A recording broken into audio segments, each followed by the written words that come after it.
listening to Radio Sputnik. Telling the untold.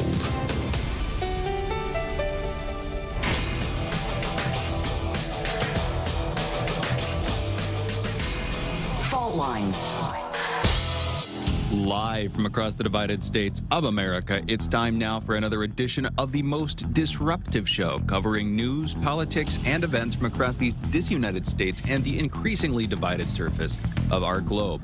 In the independent corner, I'm your political analyst, Shane Stranahan. And in the left corner, I'm your indefatigable, ever-vigilant, burning ever in the darkness, even early in the morning, your political analyst, Jamarl Thomas. And that means you're listening to Fault Lines with Thomas and Stranahan. All right, good morning, everybody. Hope you're having a good one. It's past 7 a.m. Eastern, just past it, and it is November 16th. Jamarl, how are you doing this morning? So far, so good. Not too bad this morning. Good. Yeah. Good to hear. All right, folks, let's get into news. First up, we have COVID stats. Yesterday in the United States, there were 148,455 new COVID cases reported. There were also 1,198 new deaths from COVID-19 in the United States. Over the past week, there have been an average of about 84,863 cases per day. That's an increase of 14% from the average 2 weeks ago. 59% of the total American public has now been fully vaccinated.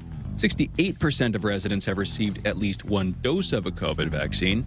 As of this morning, the coronavirus has infected 47,185,246 people across the United States. It has killed 763,178 people here. Pfizer, the biotech company, will allow its COVID-19 pill molnupiravir to be made and sold cheaply in 95 poorer countries, which are collectively home to more than half of the world's population. Pfizer has said it expects to have enough pills by the end of this year for approximately 180,000 people, although they said they should have more than 50 million treatment courses produced in 2022. And on the one hand, molnupiravir, the drug that we're talking about here, Pfizer's drug, they're saying it would be a cheap, effective treatment option for other countries. On the other hand, it's Pfizer. It's the same company, behind the vaccines. It seems like, I don't know, like just a couple of companies are getting a lot of headlines.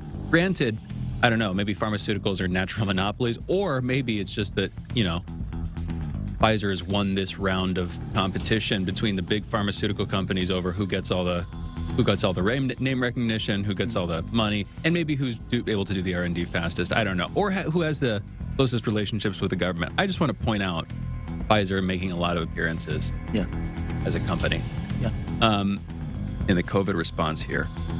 In national news, in downtown Kenosha, Wisconsin, many small business owners are closing and boarding up windows as they brace for the verdict of the Kyle Rittenhouse case. That is expected this week. The judge in that case dismissed a weapons charge against Rittenhouse yesterday, making a not guilty verdict more likely. In international news, Chinese President Xi Jinping warned President Biden on Monday that China was prepared to take, quote-unquote, decisive measures if Taiwan makes any move toward independence that crosses Beijing's red lines. He also warned the American president, Joe Biden, that any American support for Taiwanese independence would be, quote-unquote, playing with fire, according to a Chinese state media account of the summit, which added that, quote, those who play with fire will get burned, end quote. France broke down a migrant camp on its northern coast, evacuating up to 1,500 migrants who had hoped to be granted admittance to the UK. The two countries are at odds. We've been talking about the fishing dispute, fishing rights, specifically French fishing rights off the coast of France in the English Channel. English fishers had basically been claiming that for long periods. That's been part of the row. Another part of the row that we haven't been talking about so much is the migrant situation, with basically thousands of migrants trying to cross from France to the UK. Last Thursday, 1,185 people tried to make that crossing. The UK government deemed that, quote-unquote, unacceptable. Broadly, the UK has been criticizing French authorities of not doing enough to control the crossings, and the French have wanted the UK to take more migrants in. And with that, those are our headlines. You're listening to Fault Lines with Thomas and Stranahan. Although we still do have a couple of quick holiday headlines here. First up, it's Bhai Dooj. It's a prominent Hindu festival. Women pray to the gods for long and prosperous lives for their brothers. Interesting. It is also International Day for Tolerance. That is apparently today. Great opportunity for you to think back and recall the last time you had a different perspective than one of your friends. Anywho. It should be every day. International Day for Tolerance? Yeah. Even like, it's always weird to me that you would have, let's say, a holiday like Christmas. And Christmas and the way people feel and everything else. I mean, it almost like days have a particular feel associated with it, despite the fact it doesn't necessarily exist. It's not anything any more than anything else. And yet, the way people feel about it, the way people think, even the pleasantness that people share with one another, it's different. It's like it's just, it's like it's turned up to a 10. And it's like, well, why can't there be Christmas every day? But it doesn't work that way. You get one day, buddy. Maybe 6, depending upon the New Year's or something like that. But then eventually you go back to normal. It's like people go to church and then they come back home and it like curse you out. It's like, well, what was the point of the church service? One thing, okay, real quick with headlines. Can I come back to this? I want to make sure that I don't forget this. But like you mentioned before we came in, we're getting sort of internal private reporting. We're going to be talking about this with Mark Sloboda later in the morning at 8:45. Yeah. Nagorno-Karabakh, which we had been talking about this decades-long conflict, basically, between Armenia and Azerbaijan. Mm-hmm. And then there's this sort of disputed Armenian-sided territory, Nagorno-Karabakh, that, anyway, self-proclaimed Republic of Artsakh. There's a longer history. Basically, there was a war recently. The Azerbaijanis effectively won that war, although it was mediated by the Russians, this sort of peace deal kind of a thing. From Turkey. Yeah, with redrawing of boundaries, redrawing of borders. Yeah. In the region. Again, we're talking about the Caucasus, Armenia, Azerbaijan. Anyway, Russian peacekeepers came in. They were on the ground. They have been on the ground. And there have been occasional skirmishes between the Azerbaijanis and the Armenians. Mm-hmm. And we've been kind of keeping an eye on it. But what we're getting now are reports that local TV is saying that like dozens of people have died in a recent conflict. Yeah. And that it wasn't just skirmishing with soldiers, but it involved like tanks and artillery, which for me, that begs the question, okay, who orchestrated these attacks? Because if you have tanks and artillery out there all of a sudden, it's not like farmers getting angry over territorial disputes. Overnight. And it's not soldiers just on their own. I'd assume it's not soldiers on their own. If you have tanks and artillery, as is reported on both sides, all of a sudden that sounds like an executive action by each of the states trying to... Each of the presidents. Yeah, and escalate something right here. But again, this is with Russian peacekeepers on the ground. So my point is, we're hearing that's on local news, but Jamarl and I looking into it, I'm having a hard time finding details, again, because there's a language barrier in another part of the world, and broadly in the West, we don't pay as much attention to this stuff. Nevertheless, still a super important issue regionally. Nagorno-Karabakh, that region is one of these sort of like, along with in Ukraine, with the Minsk agreement there, the OSCE, Organization for Security and Cooperation in Europe, basically, has a couple of different sort of diplomatic working groups. Yeah. One in Ukraine having to do with the Minsk situation, one longstanding one having to do with the Nagorno-Karabakh situation. These are a couple of sort of tension points in Europe that are both active right now. My point is, you might not have heard about this, and I'm having a little bit of a hard time finding some clear facts on it myself. But regardless, there's stuff going on there that we'll be talking about at 8:45. Just wanted to make sure that people were aware of it. I kind of didn't know how to write it up into headlines exactly, because I'm not able to identify clear reporting on it. Yeah. But I know that something's happening there. So I just want to send out a disclaimer, folks.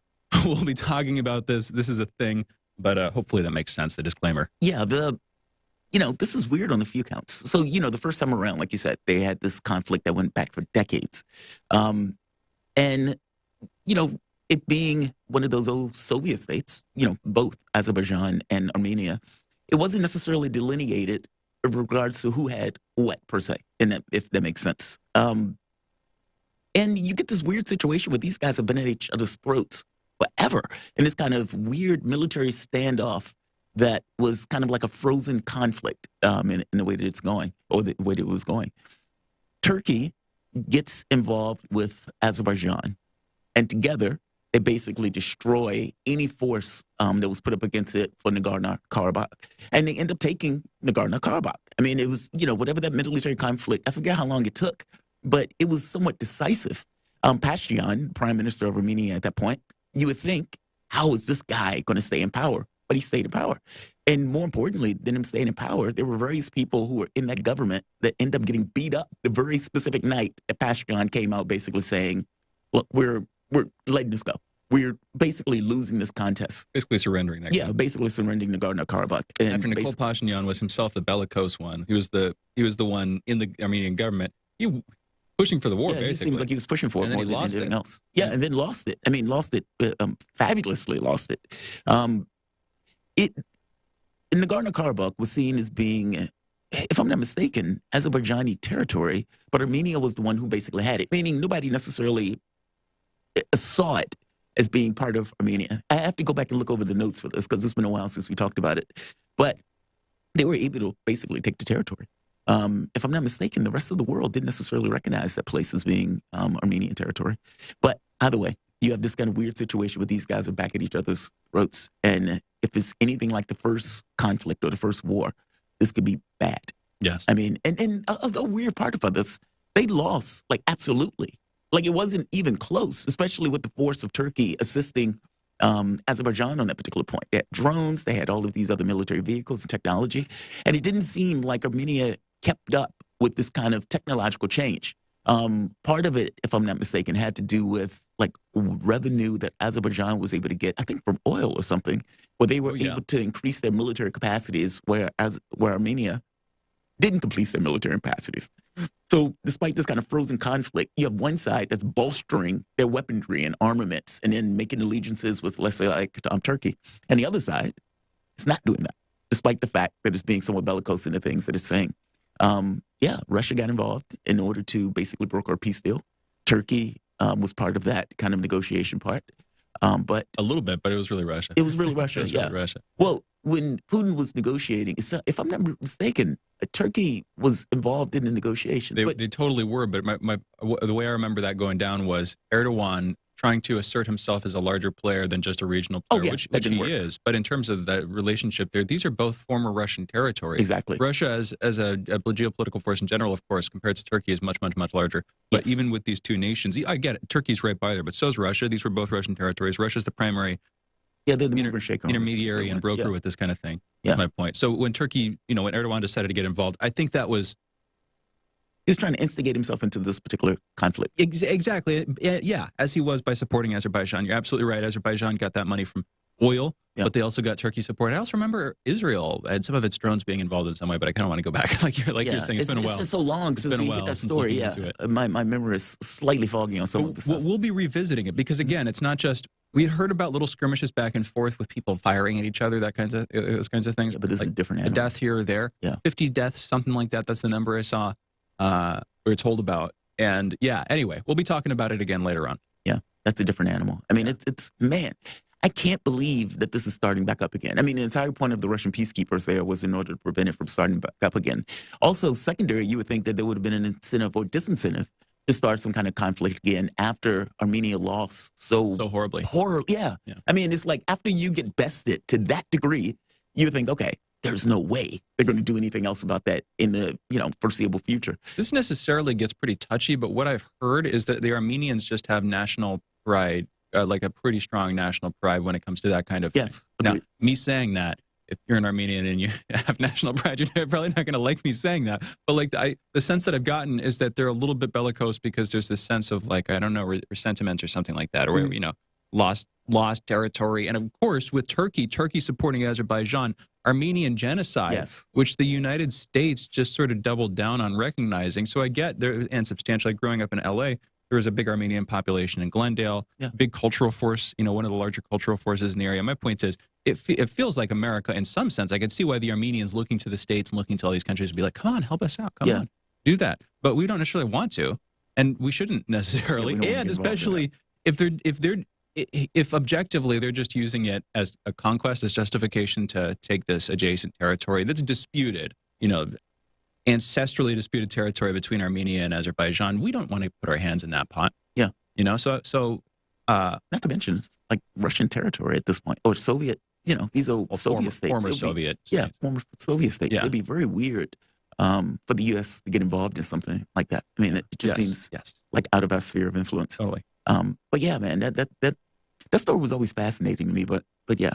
Let's close this out. Yeah. You guys are listening to Fault Lines with Thomas and Stranahan. We're talking headlines, and now we're going into our break. We'll be coming back In Jamarl's monologue, his soapbox segment may be a quick back and forth between us. Then, 7:30, we're talking with Carl Jha, talking about the Biden-Xi Jinping virtual summit that took place yesterday. That's at 7:30 in about 15 minutes. You're listening to Fault Lines. Be back on the other side of this short break.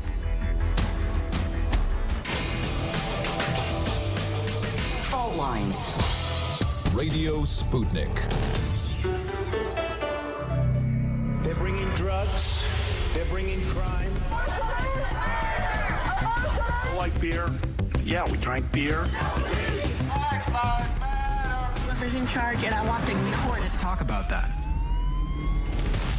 Discussing all the controversies and news across the disunited states of America. Tune in to Fault Lines every weekday from 7 to 10 a.m. Eastern, only on Radio Sputnik.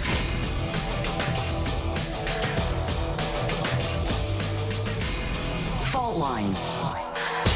Welcome back to Fault Lines on Radio Sputnik. My name is Jamarl Thomas. I'm joined with my co-host, Shane Stranahan, coming to you live out of our station in Washington, D.C. If you guys live in the D.C. area or find yourself puttering around in D.C., you can always catch us on radio at 105.5 FM and 1390 AM. We're also in Kansas City at 102.9 FM and 104.7 FM. If you guys are digging what Shane and I are putting down, whatever platform you're consuming this content on, give us a like and share that audio or video. If you want to join in on the conversation, you can do so with a chat, a tweet, and of course, you can reach us by phone at 202-521-1320. That is 202-521-1320. Your engagement helps make this show what it is, so definitely don't be shy. So, an interesting thing has been taking place. And we've had conversations about this dealing with the economy. Some of this has to do with supply chain shortages, gas issues, or issues with energy production, but also this kind of issue of inflation. Now, whatever the cause, and I suspect a lot of this is at the doorstep of COVID-19 and then the measures that was taken in order to deal with COVID-19 and then people quitting their jobs, getting more accustomed to either working from home or coming to some kind of understanding of what they want their life to be, or for that matter, what they don't want their life to be in regards to work. Meaning you had a huge number of people who basically shifted their priorities in regards to what they wanted to do after COVID, where many of those people were basically off working from home for a huge amount of time. That's assuming that many of those people didn't necessarily lose their jobs. We are trying to extricate ourselves from the issues with COVID while continuously dealing with the issues of COVID. And one of the repercussions for this, inflation. We have the highest amount of inflation going back to 1990. I think it's at 6.1%. And that doesn't seem to be abating anytime soon. Biden has come out basically saying, if you pass the Build Back Better bill, we will cut inflation. It is unclear how his bill is going to cut inflation. Even if you provide people with additional jobs, I don't necessarily see how people getting jobs undercuts or cuts inflation. Hasn't stopped Biden from saying it and connecting those two things together. The catch point, or the point that I want to make here, though, is this greatly affects people who are at the bottom end of the income scale. Even you can make a case on the middle end of the income scale. And I know middle is not an end, but you get my point. People who don't have the capacity to increase the amount of revenue that they're bringing in, the inflation is going to act and behave as basically a tax. Now, I don't necessarily dump all of this at the doorstep of Joe Biden. I mean, after all, Trump was in office for 4 years before Biden ever got there. Biden was only there for a few months. And considering he really didn't get anything done, it's like, how are you putting this entirely on him if he hasn't gotten anything done in the office, per se? So I don't necessarily think it's fair to hit it entirely with it. By the same token, you're a president. The buck stops with you. And whatever anybody thinks of it, on some level, it's going to be looked at as your fault, but it's also going to be looked at as your issue to solve. And therein lies the rub. It's his issue to solve at this point. Now, MSNBC, one of the main talking heads of the Democratic Party, I would say is probably the propaganda outlet for Democrats, has taken somewhat of an interesting tact on this. I mean, for the longest time, people recognize, hey, inflation is difficult for people at the low end of the income scale because it basically is like a tax on whatever they typically get. And I'll tell you from my own personal experience, when I was growing up, oftentimes my mom didn't necessarily have a huge amount of revenue, and she wasn't making $15 an hour, which Biden says is starvation wage by the same token, despite Biden calling a starvation wage. He didn't necessarily do anything to basically increase that to the 15 that he told people he was going to do. But nevertheless, you didn't increase people's wages in the way you said you were going to do it. You had the capacity to do it in the reconciliation bill. You just didn't push for it. And so now we have this issue of inflation in addition to wages that are basically stagnated. And some of these, or some of this, has something to do with people who we were calling heroes at the time, who we didn't in any particular way mitigate their starvation wage. We had the potential to increase it. Biden and his party just didn't take it despite his campaign pledges and promises. And without that increase and with extra amount of inflation, those people now have to grapple with higher bills in regards to food, oil, or for that matter, energy production across the board. These are vital resources that they can't necessarily go without, that they have to basically find some way to get their hands on and basically live with less. MSNBC host Stephanie Ruel has taken a weird tact and an interesting position on this. Again, this is one of those Democratic talking heads. And here, in this person being a Democratic talking head, listen to the way she minimizes the inflation issue. Look, I get that there are all sorts of issues that people have to deal with and that the country has to deal with. And inflation is one of those things that happen from time to time, especially after something like COVID. We shouldn't minimize it, especially for the people who basically have to deal with that without having additional means to actually deal with it. Let's play this clip. We've got the wage gains, increases prices, that eats back into the wage gains.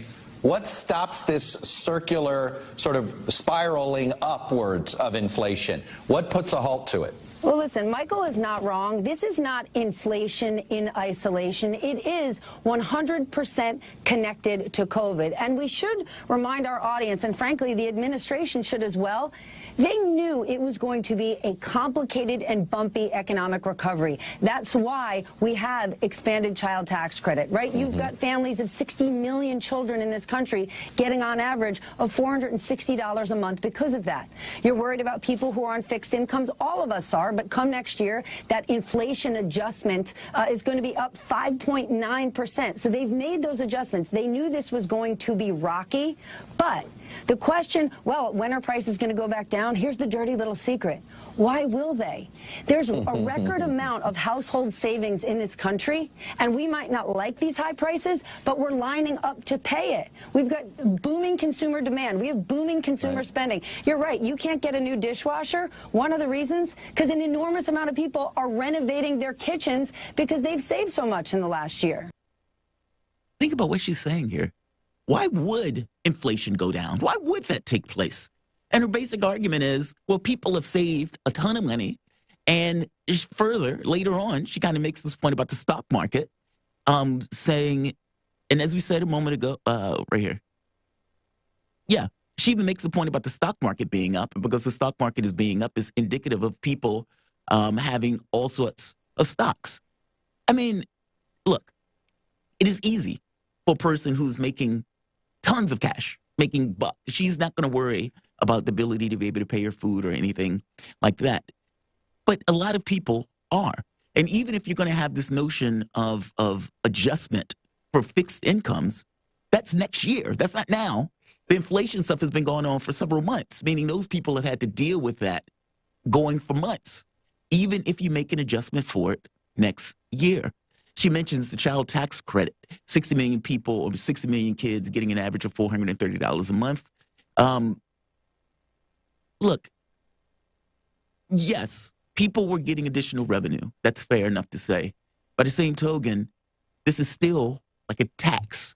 And this is not a situation that each and every person got that 430, or each and every person, because they may have stocks or something like that, that they are doing gangbusters. In fact, the stock prices, the person doesn't even collect on the stocks until after the fact, especially if it's not a situation where those people are basically using that as a living. Fact of the matter is, if they were using stocks to live off, this is not even an issue for them. It's irrelevant.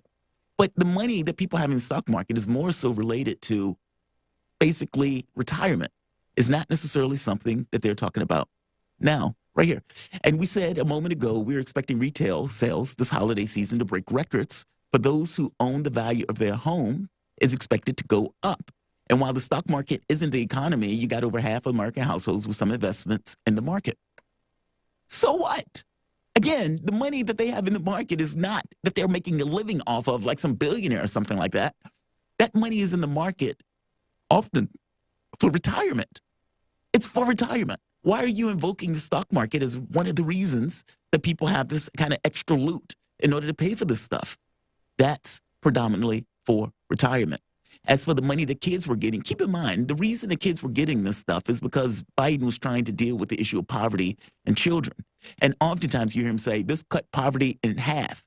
But what does it mean if you cut poverty in half for children, and yet you start increasing the other bills surrounding it?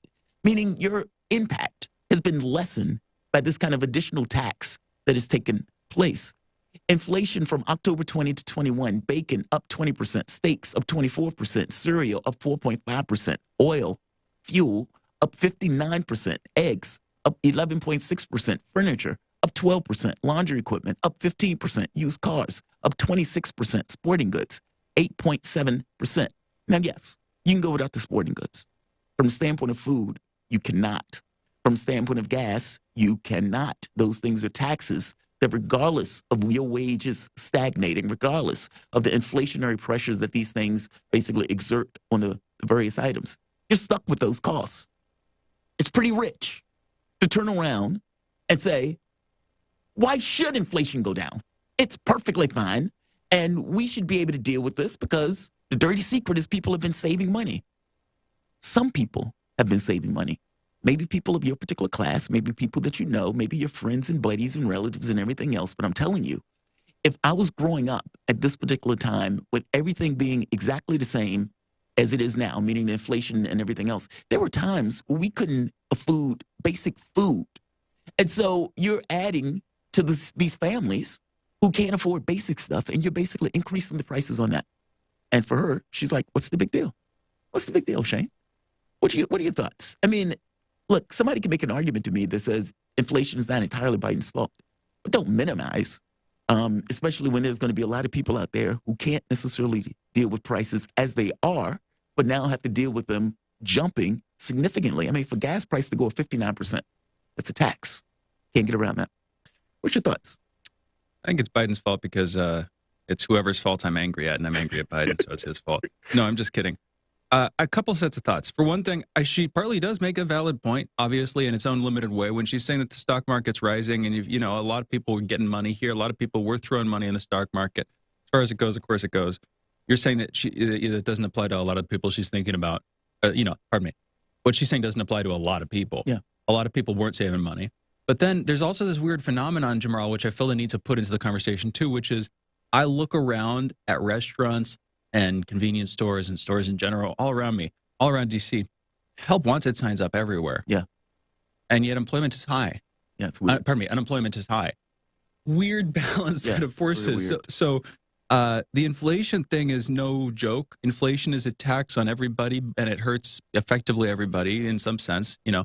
But at the same time, it hurts the poor that much more. The most. I saw somebody argue, the most hilarious argument that I saw on Twitter that I just want to bring up. In an argument, a good example of like bad economic thinking or something like that. Unless I'm misunderstanding this, please correct me. They were making the argument that inflation is worse for the rich people because they have all this money saved up. And because they have all this money saved up, cuts the value of their cash. It cuts the value of, you know, their purchasing ability of the cash they have. But the thing is, most people who have a lot of money aren't actually spending it on anything. They're just reinvesting it. They're investing it in more investments because they don't want to spend that money. They want to keep that money growing to the best of their abilities. And if you're buying something proper as opposed to investing it in something, it's going to be a depreciating asset. Yeah, what a ridiculous argument. It's a stupid argument. Yeah. My point is, some people think those kinds of things, and this person was getting not just retweets, but also likes on Twitter. But that shows how out of touch they are. I mean, there's a difference between you having a ton of money where your needs are met. Even if the value of that money goes down to some degree, there's a drastic difference in, okay, my needs are met even though, you know, I have a less whatever, but as opposed to not being able to purchase or buy a need. If that makes sense. Yes. Like one is a need. One is something that you need to get that you don't necessarily have the money for. You're going through lack. But when the MMT folks say this is how the system already works, what we're already advocating for is basically how the Fed already does things, right? That's kind of one of the arguments that the MMT guys will make. Yeah. And I don't know if it's an argument in favor of what they're doing. It's an interesting form of argument because it's sort of like making the argument, you already believe what I'm saying. Yeah. It's sort of that's like the argument. It's sort of like saying that. Yeah. Which is begging the question as technically a logical fallacy, but that's not technically what they're doing. But anyway, but if you assume this is roughly how MMT, this is here's where I'm going with this. The woman who you were referencing there, Rubel, was something like that. Yeah, Rule. Rule. Thank you. That's her last name. She's a variant of MMT. She's like, well, we printed money, guys. We created more money. And look, the stock market has gone up. Everything works out. It's not like we have serious inflation. We just have more GDP growth in the stock market as represented by stock market growth. At the same time as we have more GDP growth, we have more money. Nothing's wrong, right, guys? To be fair to her, I don't think she said it went up. I know I'd said it beforehand. She basically, her point was that there are a ton of people in the market, which is a little worse. I mean, it's one thing if the market goes up, you try to make that case. But in her case, she's saying, meaning it's one thing if the market goes up and she's saying 50% of the public is in the market. Yeah. In this case, I don't even think she's arguing that. I mean, she basically said something about a lot of people being in the market and that in and of itself being indicative of, people having money to spend or money to. That's true. And not necessarily smart money going around in the market. Exactly. Real briefly, because we'll be coming back to this, and we have our guest on the line, so I will be extremely brief. One thing that's genuine that's happened, and I can see it even in my own family, is you have middle-class people, maybe business owners, a lot of them business owners, who, for instance, got money back from these PPP loans that went out. Some of these people getting thousands, tens of thousands of dollars. They don't know what to do with that money last year. They see the stock market going crazy. It crashes in March, then it starts to rise again, and they're like, mid-year, they're like, I'll park some money. I'll throw some money in there. Now, that money isn't necessarily smart money, by which I mean they're not necessarily going to be putting that. It might be making risky decisions. Yeah. And a glut of new money rushing into the stock market, which is, by the way, not what the stimulus checks were originally designed to do, is not necessarily going to add stability in the long run. That might be that might be just more fuel for a bubble. And so the problem, of course, with this kind of inflation thing and with people throwing a lot of money into the stock market, too, is if the stock market crashes and they withdraw that money, you have the likes of, a greater chance of another recession, another depression, that kind of thing. All these forces coming together. I'm saying we got to go into a break. We don't have time to go to those. You asked me what I think. All those questions come to mind listening to the conversation, listening to what you were saying about what she had to say. Yeah, it's just weird. I mean, it is weird. She's not even, she's basically saying 50% of households own some investments. So what? Like you said, doesn't mean that they're smart money. Doesn't mean that they're living off of that cash. And, in many cases, when we're talking about people owning stocks, it's like 401k. It's, this stuff for retirement and everything else. It's not for now. It's just she's making this basic argument that's making seem like, hey, it's not that big of a deal. Inflation. People were getting extra money from the government, so what's the big deal? Everything's good. No, it's a weird way to dismiss it. Yeah. It's a weird way to dismiss it. And again, that kind of argument protects the ruling class. It probably in the long run doesn't really protect the middle class, which didn't get all that much out of this. Right. Got maybe tens of thousands of dollars, but not hundreds, certainly. And then in the long run, it counts, but I'm telling you, if inflation strikes too, and then this does not benefit, of course, the poor or working class in this country who weren't able to save that money, by and large. And don't have this kind of flexible income. Don't have a flexible income. For some reason, the whole job market's weird. Wages may be rising, but prices are rising too. Yeah. And anyway, we got to go into our break. Yeah. We'll be coming back with Carl Jha talking about yesterday's summit between President Biden here in the States and leader of China, Xi Jinping. Again, that will be with Carl Jha when we come back. You're listening to Fault Lines with Thomas and Stranahan. Be right back on the other side of this short break.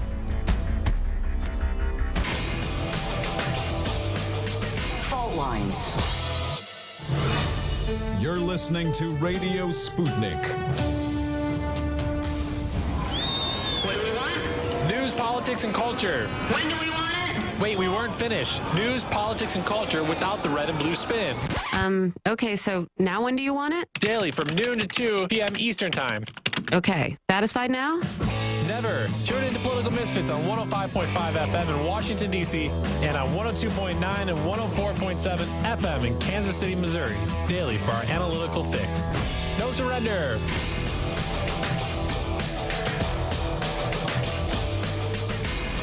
Fault Lines. Welcome back to Fault Lines on Radio Sputnik. My name is Jamarl Thomas. I'm joined with my co-host Shane Stranahan, coming to you live out of our station in Washington, D.C. Our guests, we're going to have a conversation about the Biden-Xi Jinping summit, the virtual summit that took place yesterday, where Biden and his the president of China basically had a conversation on issues that the U.S., you can call it red lines, but you can also call it issues of cooperation between the two countries. So to have a conversation on how this turned out, the results of it, and even the reason for this conference to take effect in and of itself, we're joined with Carl Jha. Carl Jha is the host of Silk and Steel podcast focused on China and surrounding regions and their history, culture, and politics. Carl, thank you for joining us, man. How you doing this morning? Hey, thank you for inviting me back. I'm sorry about yesterday. The time change really messed me up. I have to readjust my calculation of time zones. No worries. I know if you're just kind of had this thing in your head at this time equals to my time, and then that stuff changes overnight. Well, it gets a little weird, especially if it's didn't take it into account. So I totally understand it. So Biden and Xi Jinping have a virtual summit. And in listening to these guys have this conversation, one of the things that Biden said, next time we need to do this in person. Xi Jinping also kind of made that point. It would have been nice if we could have did this in person, but with issues of COVID and everything else, that would have been somewhat problematic.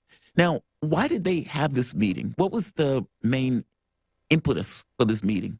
And do you think that there was anything accomplished in these talks or in these conversations? Yeah, I think in the Biden's opening statement, he pretty much laid out the reason why they want to have this meeting. First of all, this meeting was requested by Biden's White House. So in his opening statement, Biden said that it's our responsibility as leader of China and the United States to ensure that the competition between our countries does not veer into conflict, whether intended or unintended. I think that is the real reason why Biden requested the summit. As I have mentioned before on this show, I believe that Biden and his team have recognized that, China and United States are veer into a very dangerous waters, and they want to kind of stop the crazy descent into more confrontation. And I think that's why Biden requested the summit and why it took place. Why do you think that Xi Jinping why do you think that Xi Jinping went along with it? That might be a very easy question for you to answer, but.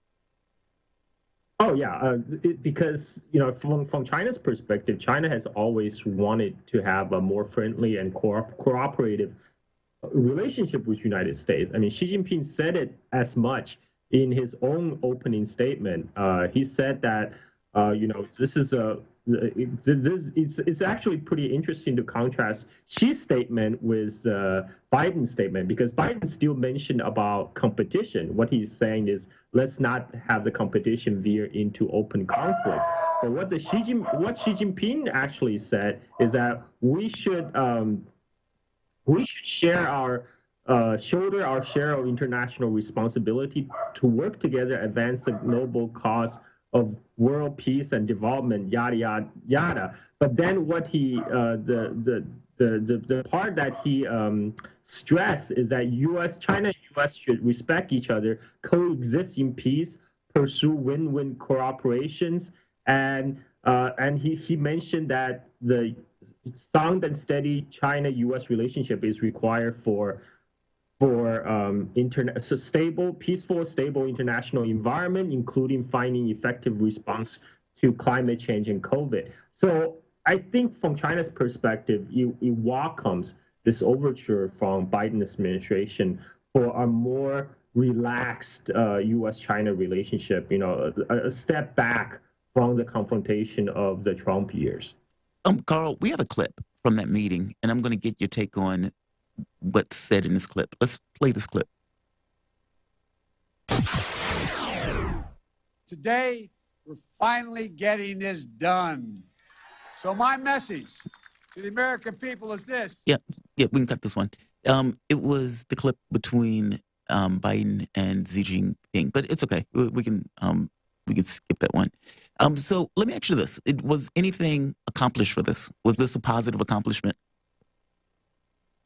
I think it's a possible accomplishment, just the fact that they both sides actually met and actually both sides recognize there is a problem that in the U.S.-China relationship that need to be addressed. I mean, there's no joint statement produced after the meeting. There's no breaking announcement, but the fact that this meeting even took place, I take it as a very encouraging sign. As I have mentioned before on this show as well, like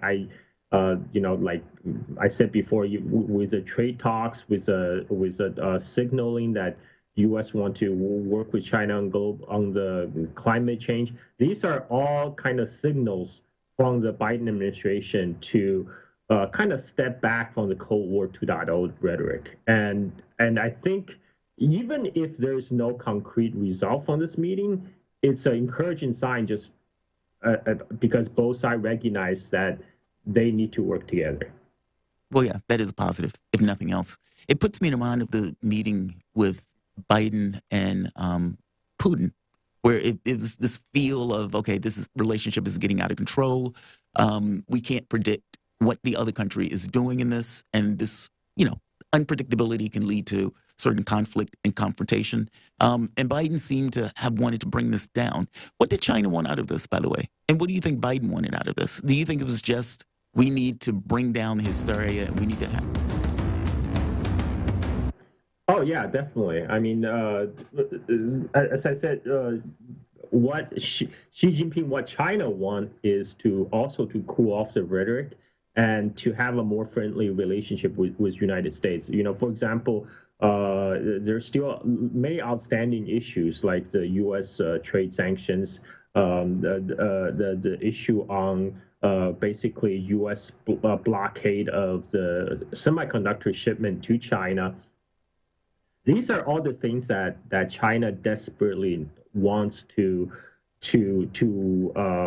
go away. Basically, China would much prefer to return back to the U.S.-China relationship pre-Trump, right? I don't know if that's going to happen, but that's basically the expressed desire. And that's why I think Xi Jinping called Biden an old friend, because these two, they have been working together back in the days of Obama administration. In fact, I found a clip online of both Xi Jinping and Biden as the vice president of each country visiting a Chinese high school back in 2011, where Biden actually gave a speech to the Chinese high school kids saying, the President Obama and I, we do not fear the rise of China. In fact, we welcome the rise of China. Man, how fast things have changed. Exactly. So I think China would much prefer to go back to that kind of rhetoric of talking of partnership and engagement than Cold War 2.0. So yeah, so I mean I think, and actually I read, I was monitoring the tweets from the Chinese government officials, and the Chinese the spokesperson for the Chinese government, Hua Chunying, she tweeted out, the President Xi Jinping just concluded his virtual meeting with President Joe Biden. The meeting is wide-ranging, in-depth, candid, constructive, substantive, and productive. It helps increasing mutual understanding. So from the Chinese government side, they are touting this as a big success, as the two sides are now finally talking to each other. That's interesting. Carl, we're going to go into a break, but this is admittedly a bit of a tangent of a question, but it relates to something we were talking about before we brought you in. And as we're going into a break, I figure it's convenient to ask it, and then we can just come back and reset some things, because it's not what we're planning on talking about. It has to do with inflation and economics, sort of, and China and the relationship between China and the United States. China, I know, has had its own monetary policy, its own interesting economic policy, effectively keeping its currency from getting too valuable as a part of the whole push to keep exporting goods and to keep the price of those goods competitive. And this has been paired with, among the population, very high savings rates compared to what we see in the United States. So culturally, there's an interesting thing going on there where in China, both in the government and among people, they have different habits than Americans do. And I'm sure along with those habits, there are different ideas about the economy and about things like inflation, deflation, the value of your currency, manufacturing, all this stuff tied together. Anyway, Jamarl and I were having this conversation, as a lot of people are in the States right now, about the economy and inflation, where the economy is going. I'm just curious, admittedly, like I said, a tangent of a question, but from a sort of like cultures coming together perspective, what do you think Americans might do well to learn from the Chinese perspective on managing your currency, managing your economy, those kinds of things? I hope that makes sense, Carl. Yeah, I do think that, the high saving rate really is a cultural trait. I don't know if, U.S. Americans can actually learn anything from China. The high saving rate in China, it comes from the fact, my parents' generation, they lived through the great famines of 1959 to 1962. Yeah. They lived through some really hard times. So they almost got it in their DNA to save as much as they can for the rainy days. I guess I retain some of the heritage, even though I live in the United States for 30 years. I realized when I was reading the saving level in China, I realized I was also saving like 30 to 40% of my income. So I was saving basically on the Chinese saving level. So I don't know if that can translate into in the American context, because we are a consumer society. It's just very different. But in terms of a monetary policy, I think Bank of China is not too different from from the central bank in U.S. from the Federal Reserve right now. Pretty much all the central bank all around the world are printing tons of money and trying to stave off crisis. So in that regard, China's monetary policy has more similarity with the U.S. monetary policy, but in the cultural level, cultural traits, I just don't think imitation, those kinds of things work like that. Well, and in the States here, and I hear you on that. Thank you, everyone. We're going to go into a break. In the States, we had the Great Depression, but right after that, we had the Boomer generation and like the rise of credit cards and the rise of going into debt. And so I remember, like, my great grandmother, who I never met, I'm sad to say, great grandmother, child of the Great Depression, my grandmother, her kid, sort of grown on those habits, but then she kind of, started to go in the traditional 50s, okay, we have a lot of money and we'll spend it kind of thing. And that's carried forward. And so my point is, comparing it with what you were talking about with the famine back in the 20s, 30s, famines, there's this, the Great Depression is not exactly the same event by any means. Similar kind of memory, but it was interrupted by this rise of credit. And so in the States, I feel like we've gotten captured by that. We're going to go into a break, though.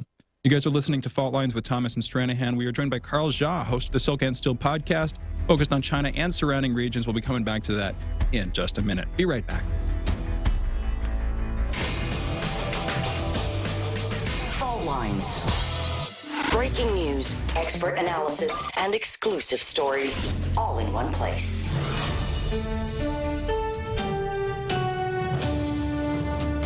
Radio Sputnik, telling the untold.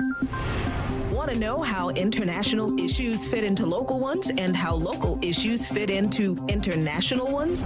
With the historical context to tie them together, we're bringing it to you all by any means necessary.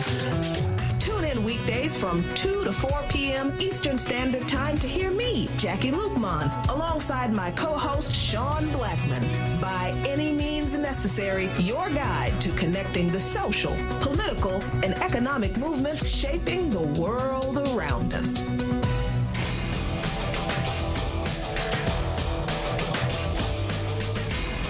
Fault Lines. Welcome back to Fault Lines on Radio Sputnik. My name is Jamarl Thomas. I'm joined with my co-host, Shane Stranahan, coming to you live out of our station in Washington, D.C.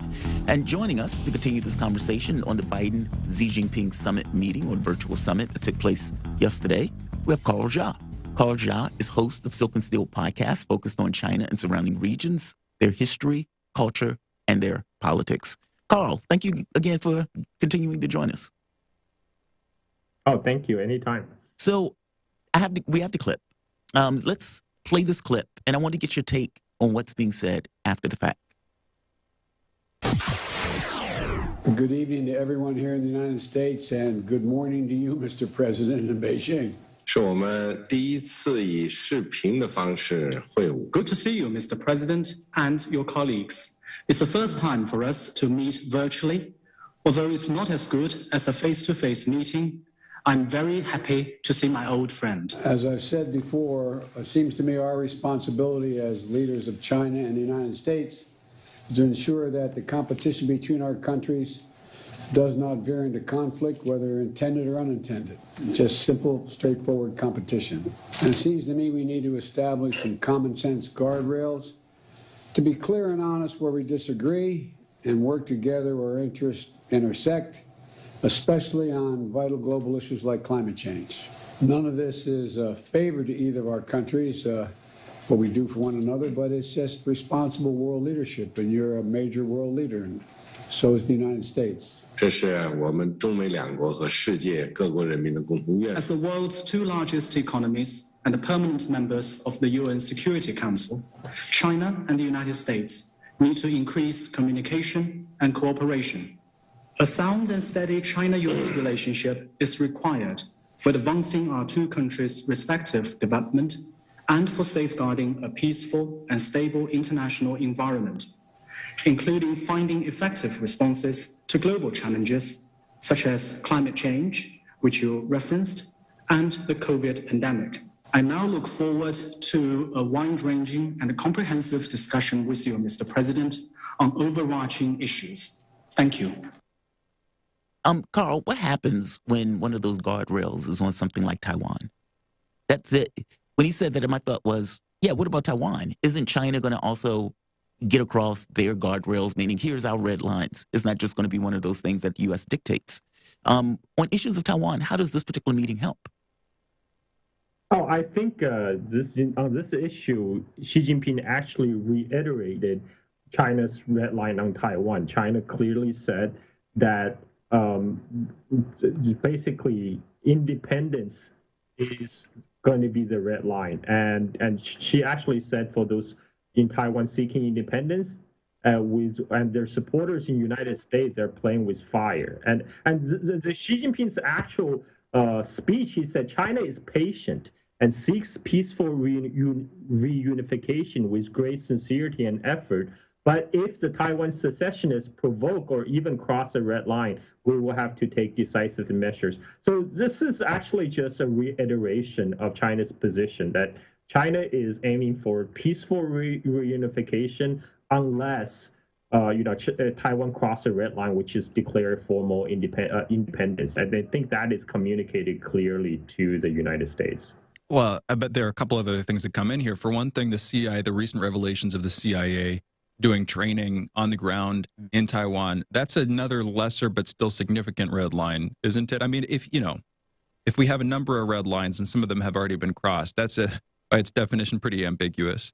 What do you think is the actual, if there's going to be a tripwire here, is independence, the full declaration of independence, that? Because a game, or not a game, but what I see the U.S. doing here is obviously militarily providing support. So in the event of some outright military conflict, we get involved, but also politically, culturally, diplomatically, trying to winnow away Taiwan from China, for as long as you can, in the sense, the longer you can keep your foot in that door, the longer you can keep this separate, the more legitimacy you give to the idea that it is a distinct nation, which seems to be the long game anyway.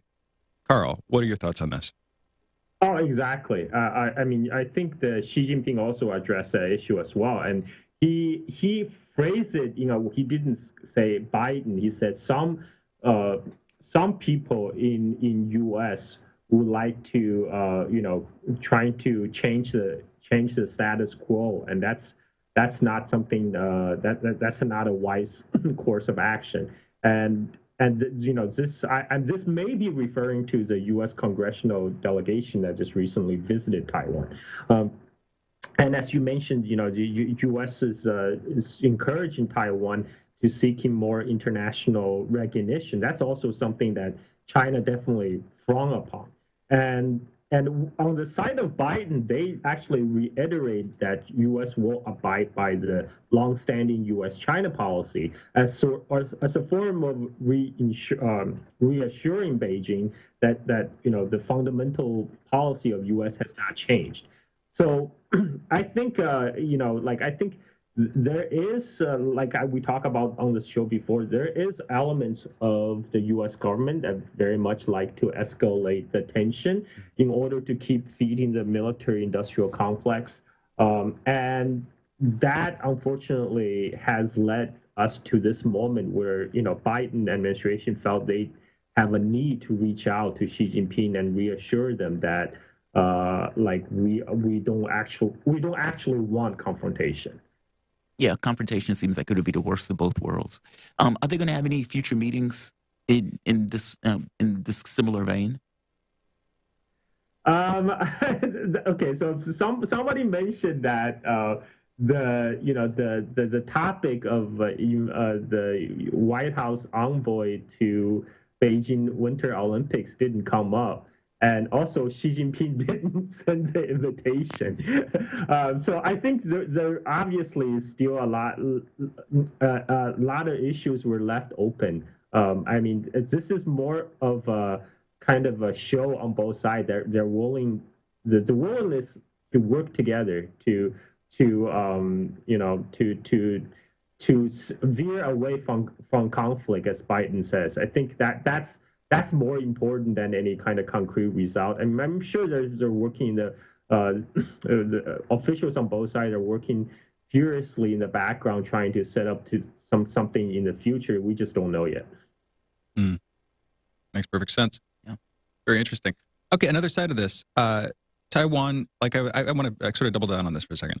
Taiwan culturally, if the United States succeeds in keeping them out of this sphere, would China, I'm just trying to play this out decades down the line, assuming we don't get into an outright conflict, and you're right about the military-industrial complex just wanting to make more money, and this being effectively a long-term grift process, which is admittedly a part of it, but then genuinely there are, I'm sure, geopolitical ends here. Say 2-3 decades down the line, Taiwan is still not effectively integrated into China. America, though decadent, remains on the scene somehow as a major player, sort of determining things in its own way, so it says.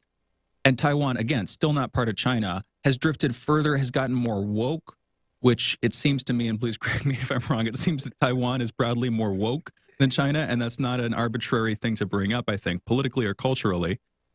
Does China try to reintegrate at that point? Diplomatically, politically, is it worth it if it's so distinct? Because I'm trying to play this out, assuming it doesn't come to a war, assuming down the line, what does this actually turn into? This has to be on the mind of everybody weighing on this subject in the State Department in the United States and from the Chinese end too. Carl. Oh, for sure. It's funny that you brought up that Taiwan's culture seems more woke because Taiwan is very much influenced by the U.S. culture. Yes. Being a satellite state of the United States, Taiwan is economically, culturally, very much dependent on the U.S. and it follows the U.S. cultural trend very closely. Whatever happens in the U.S. it gets imported and consumed locally on Taiwan. So that explains the cultural drift. But you mentioned 2 decades down the line. About a minute left, by the way, Carl. If the current projection, if the current trend holds, we know that 2 decades down the line, Chinese economy will be twice the size of U.S. economy. China, it's basically at a point where right now the Taiwan issue is basically a U.S.-China issue. It's not really between. Taiwan, they don't really have much say in this. But 2 decades down the line, U.S. will increasingly be less of a factor because just by the balance of power would have shifted. China would have been much larger economically and military power than it is today. I hear you and agreed. And I think that's something that everybody needs to take into their calculations. I've got other thoughts on this, but this is a longer conversation. It's fascinating whenever we get into it. And we keep kind of pushing in different directions when we talk with you, Carl. Thank you for joining us again. Carl Jha, for those listening, host of the Silk and Steel podcast that's focused on China and surrounding regions and their history, culture, and politics. Follow Carl on Twitter at Carl Jha. Follow that podcast on Twitter at Steel Silk N. You're listening to Fault Lines. Back in just a minute.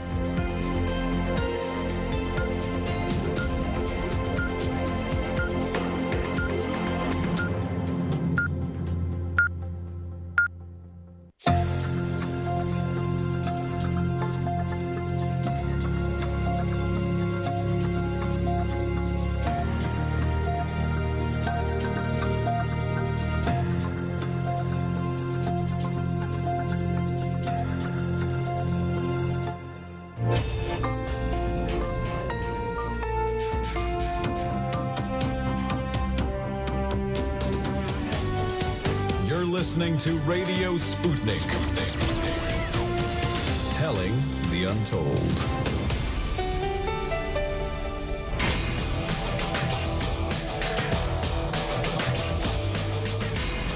Fault Lines.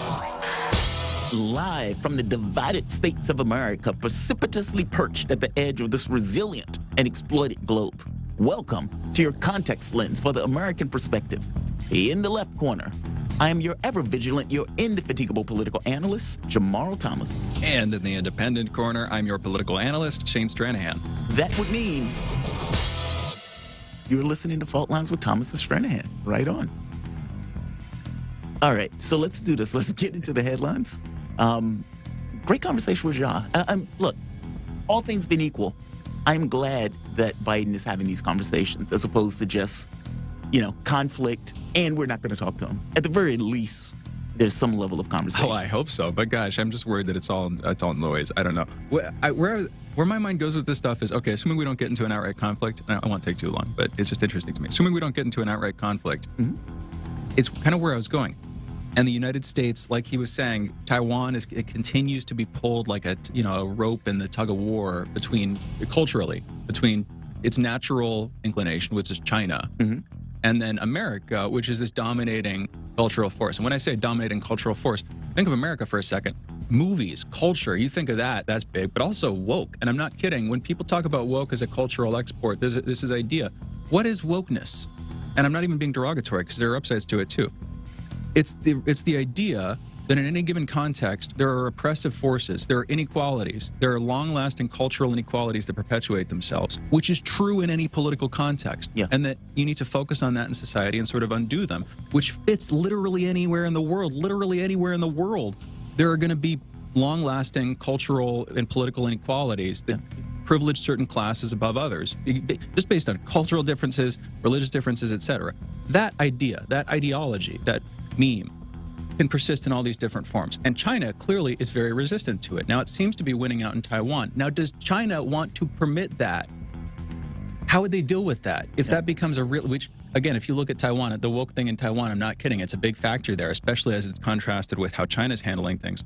How would they deal with that? If Taiwan becomes a big bastion of that cultural way of being, if it suffuses their government, you see my thing. And if it's focused, which it probably would be, on China, and like on Han ethnic domination and privilege supporting Han culture, and then China has to, as they annex this in some diplomatic process, which gets increasingly unlikely, with Taiwan getting more and more at odds. But you see where I'm going with that. A diplomatic solution, as opposed to a military one, seems less possible. But Carl's also right that the United States is getting weaker militarily. I admit that completely. It's just this interesting thought process. Yeah, the two. I mean, it's like a clash of cultures in a weird way. Yes. With Taiwan being the kind of center ground for it, proxy. Yeah. Let's get to the headlines. In the news, yesterday in the United States, there were 148,455 new COVID cases reported, along with 1,198 deaths. Over the past week, there's been an average of about 84,863 cases per day, an increase of 14% from the average 2 weeks earlier. 59% of the total American public has been fully vaccinated, and 68% of residents have received at least one dose. As of this morning, the coronavirus has infected 47,185,246 people across the United States and has killed an unfortunate 7 163,178 men, women, and children in the United States. Pfizer will allow its COVID-19 pill, Monopiravir,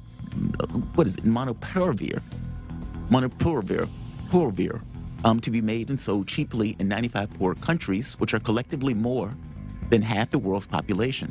Pfizer has said it expects to have enough pills by the end of this year for approximately 180,000 people, although saying they should have more than 50 million treatment courses produced in 2022. Wow. Monopiravir. Difficult time saying that word. In national news, in downtown Kenosha, Wisconsin, many small business owners are closing and boarding up windows as they brace for the verdict in the Cal Rittenhouse case that is expected this week. The judge in that case dismissed the weapons charge against Rittenhouse on Monday, making a, quote, not guilty, unquote, verdict that much more likely. Yeah, anybody who's been following the case, whatever your thoughts about Rittenhouse, it does seem like the prosecution is having a hard time in that particular case.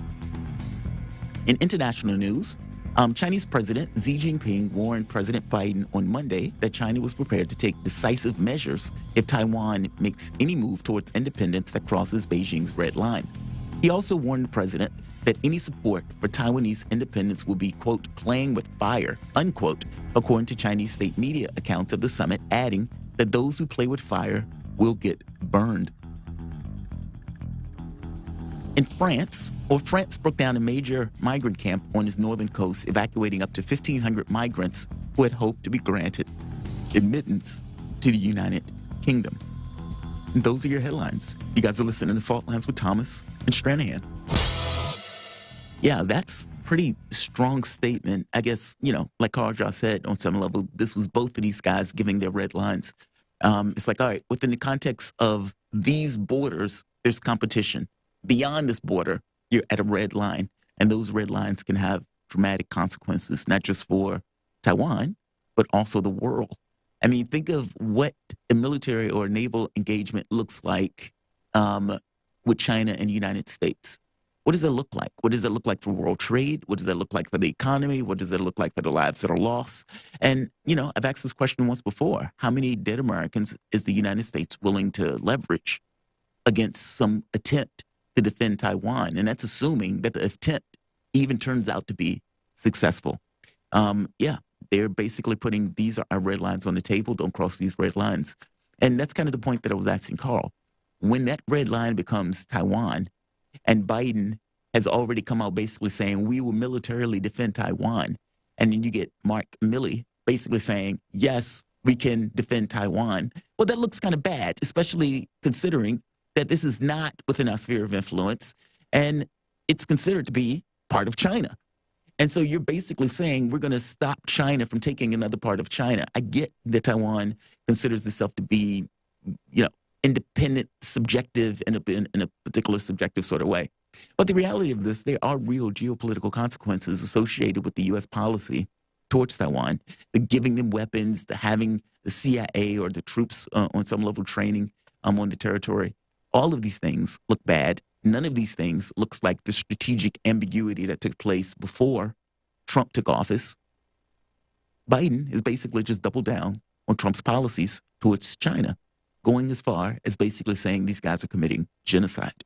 It's very wild stuff that's taking place. So if nothing else, I'm glad they're having a conversation. Whether anything comes of it or not, just the very act of conversation in and of itself, you can make a case that says that is on some level a win, or if not peace, at the very least a win for not war. So right on for that one. You also had the situation that took place. We didn't put it in the headlines, but Steve Bannon turns himself in. He went to court yesterday. And in the court case, Steve Bannon comes out and is spitting fire in that case. That, his lawyer speaks first, and his lawyer basically makes the point that, well, just to be clear, Steve Bannon was held in contempt because Steve Bannon didn't show up for the January 6th select committee that was investigating January 6th. And so he goes and his basic argument is, look, the previous president had invoked his privilege. And I, Steve Bannon, was basically under his privilege. And so I didn't necessarily have a need to show up in that particular situation until that part is adjudicated. Now, whether it's true or not is unknown. His lawyer basically made the point of saying this is not right. This is a breach of authority, et cetera, et cetera, et cetera. But Bannon did go to court. Bannon, from all accounts, was very pleasant and straightforward with the judge. But yeah, when he walked out, he had his own camera crew with him. And at that point, he was spitting fire, to put it mildly. And so we're going to have to basically see how this turns out and how this gets adjudicated. His lawyer also made the point that Bannon was willing to have this conversation with Congress if indeed a judge basically adjudicated that he would have to have that conversation with Congress, basically saying, look, I'm not breaching any kind of laws here. But we'll see. I mean, right now we're going to have somebody, Tyler Nixon, to come on and discuss the legalities of it, not to mention why all of this is taking place. In all of 5 minutes? Yeah. So we'll see. Also, we're going to have Ted Rall discussing the issue with Kamala Harris and some of the other issues that took place in New York concerning Black Lives Matter and Mayor Eric Adams. Now, if you remember, Eric Adams was basically a top cop. He had been a cop for like 20, 30 years. And going into New York, well, New York, Black Lives Matter, and apparently those two clashed, or that group and the mayor basically clashed miserably, which is kind of weird. I mean, it's one thing if this was immediately after Derek Chauvin trial, where you basically had a cop put his knee on a guy's throat for 9 minutes or 8 minutes, and it was so atrocious that the rest of the country gets galvanized by it, and you even get this kind of shift in perspective of BLM. That looks weirder when you have a situation where murder is going through the roof. I don't know how you continue to make the argument to defund the police in that sense. And yet, nevertheless, there seems to be a fault line between these two groups. But we're going to have a conversation about it. It should be an interesting conversation, especially with Ted Rall. I remember Ted Rall once said, yeah, New York needs cops, which is fascinating for a lefty to basically say that. And it kind of gets across this notion of, okay, what is New York living through right now, where one of the lefties is like, yeah, we need cops here. We need cops. No, we don't want to stop and frisk, but do we need a certain thing of law enforcement? I think Ted's point is, it's New York. It's a big city. I think you do. Well, it's plainclothes police officers was what came up in the specific meeting here. But this is also the guy, and this is what is a little bit weird to me. It's almost like Eric Adams' fault for talking to this guy. And I wondered about it when I first heard about it. This is not an official, quote unquote, BLM network. This is part of what I would consider the BLM movement, because it's literally a group named Black Lives Matter of Greater New York. Black Lives Matter of Greater New York. But BLM, the global network, the Black Lives Matter Global Network, which is what you might think of as the official sort of umbrella network for all Black Lives Matter groups, has rejected this group and said they're not a part of it. Really? Said they have no official relationship with it. So why on earth is he talking? Why is he talking to them? This group? Why is Did he just not know? Why is Eric Adams talking to this group? Now, this is not the first time I've heard of this group. In fact, Hank Newsom, the guy who said this stuff, I think I reached out to. We tried to get on the show a while back, just talking about this stuff. I think talking specifically about Patrisse Cullors, who, remember the whole home thing, buying these expensive houses. People were wondering where the money was coming from. Anyway, Hank Newsom was criticizing her for that. We were, pardon me, not Hawk, Hank, Hawk Newsom. Sorry. Hawk Newsom, I want to correct that. And so anyway, I reached out to this guy. I don't think, we ever heard back. I don't think it ever turned into anything. But my point is, Adams isn't talking to an official BLM group. Now, this group is saying ridiculous stuff. And frankly, it's not that surprising. It's kind of bad, but it's not that surprising to see them saying this kind of thing, considering that was the implication for a lot of last year with BLM groups, which is basically, the rioting is justified because of ongoing police brutality and abuses. And if you try to do that stuff, then you'll see more rioting. There's a tit for tat element to it, which was prevalent, I feel like, implicit in the culture last year. Anyway, it's not that surprising, but it's weird in a couple of angles. And we'll be talking about it with Ted. Yeah, he basically said, the quote is, if he thinks we're going back, and Hawk Newsom, if he thinks we're going back to the old days of policing, then then we are going to take the streets again, Newsom said during a meeting at the Brooklyn Borough Hall. There will be riots, there will be fire, and there will be bloodshed because we believe in defending our people. And like you said, this guy's not even part of the other group basically denounced these guys. Yeah. Do you think Adams just screwed up Like Yes. maybe somebody on the staff didn't necessarily know. He just saw BLM in the name. He just said, okay, we'll talk to these guys. Okay, so two things came to mind. One was that, yes, he just screwed up, and that's what I said. The other is that he didn't screw up, and that he intentionally met with this group because he knew they would be volatile, and he wanted to pivot and paint. There's the Saul Alinsky tactic where if you can freeze your enemy, do you know Saul Alinsky by any chance? Yeah. Rules for radicals. Rules for radicals, yeah. Exactly.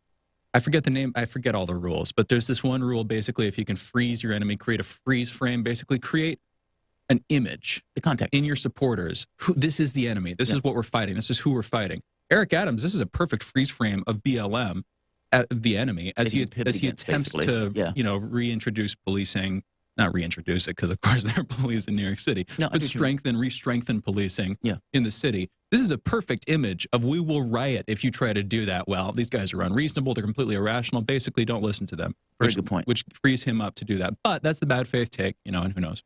I don't know. I mean, is that a bad faith take? I don't think that's a bad faith take. It is. I think that's just politically astute. Yeah, maybe. But then people can hit him for being stupid for not meeting with the actual group, like you thought to do and I thought to do. Yeah, I mean, politically though, I guess that's a good point. I mean, I think there's political consequences either way that you're looking at. You can be like, well, this guy's not part of the main group. But how many people know that guy's not part of the main group? And if you just see BLM in the title or something like that, and you're talking to him, if you're Adams and you're looking for a way to, let's say, pivot, negotiate to get support, that might be the way to do it. I mean, I don't necessarily think it's a bad tactic. I mean, the moment that it depends. If many other New Yorkers look at the situation like, what do you mean there's going to be fire or blood in the streets and stuff like that?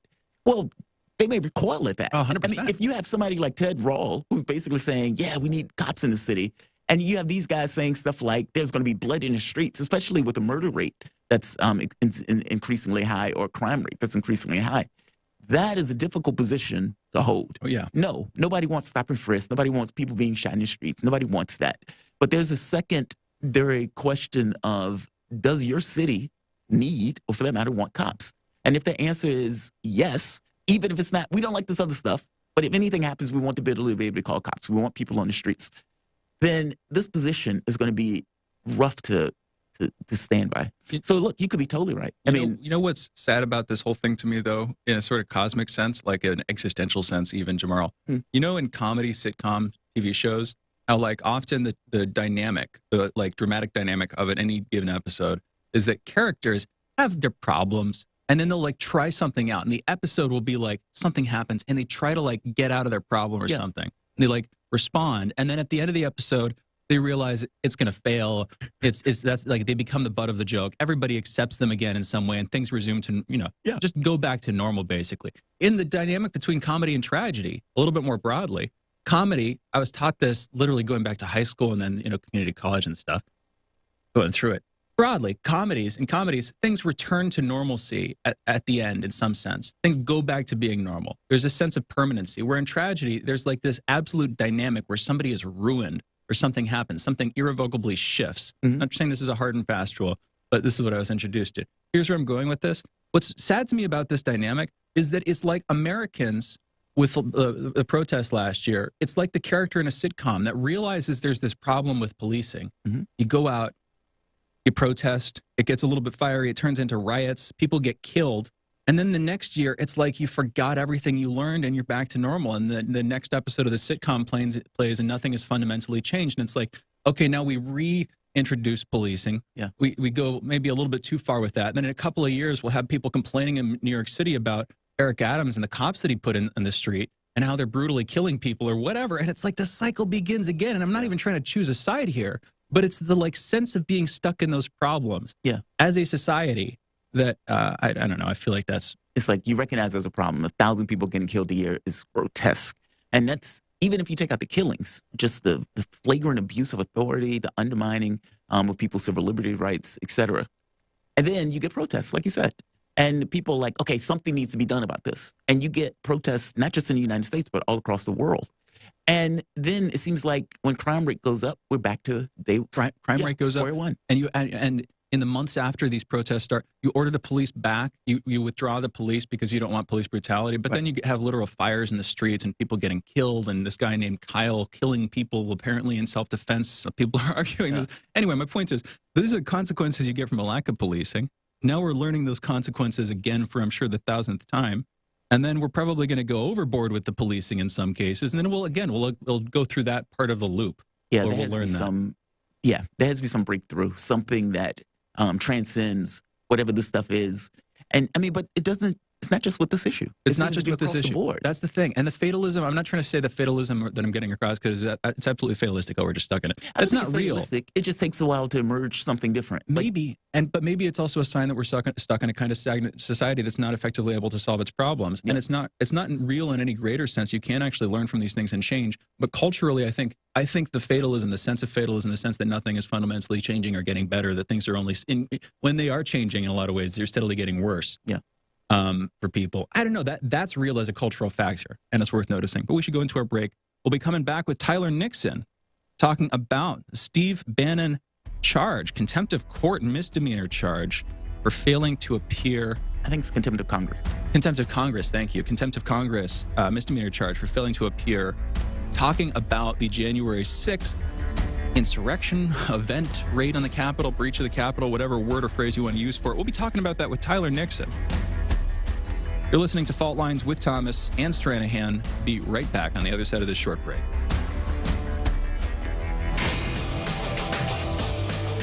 Fault Lines. Want to talk? Get in touch with us at radio@sputniknews.com. Hi, I'm political analyst Garland Nixon. And I'm political scientist, author, and nationally syndicated columnist Dr. Wilmer Leon. We're the co-hosts for The Critical Hour, airing Monday through Friday from 6 to 8 p.m. Eastern Time here on Radio Sputnik in Washington, D.C. We close out your day with a thorough and hard-hitting analysis of the day's top stories where we bring in brilliant scholars, authors, and investigative journalists from around the world. And on Fridays, it's panel time, when we do a roundup of the week's most important issues. Join us to keep up with the world's top stories. Enjoy an in-depth analysis. And have a little fun along the way. Listen to our show. The Critical Hour, Monday through Fridays on Radio Sputnik.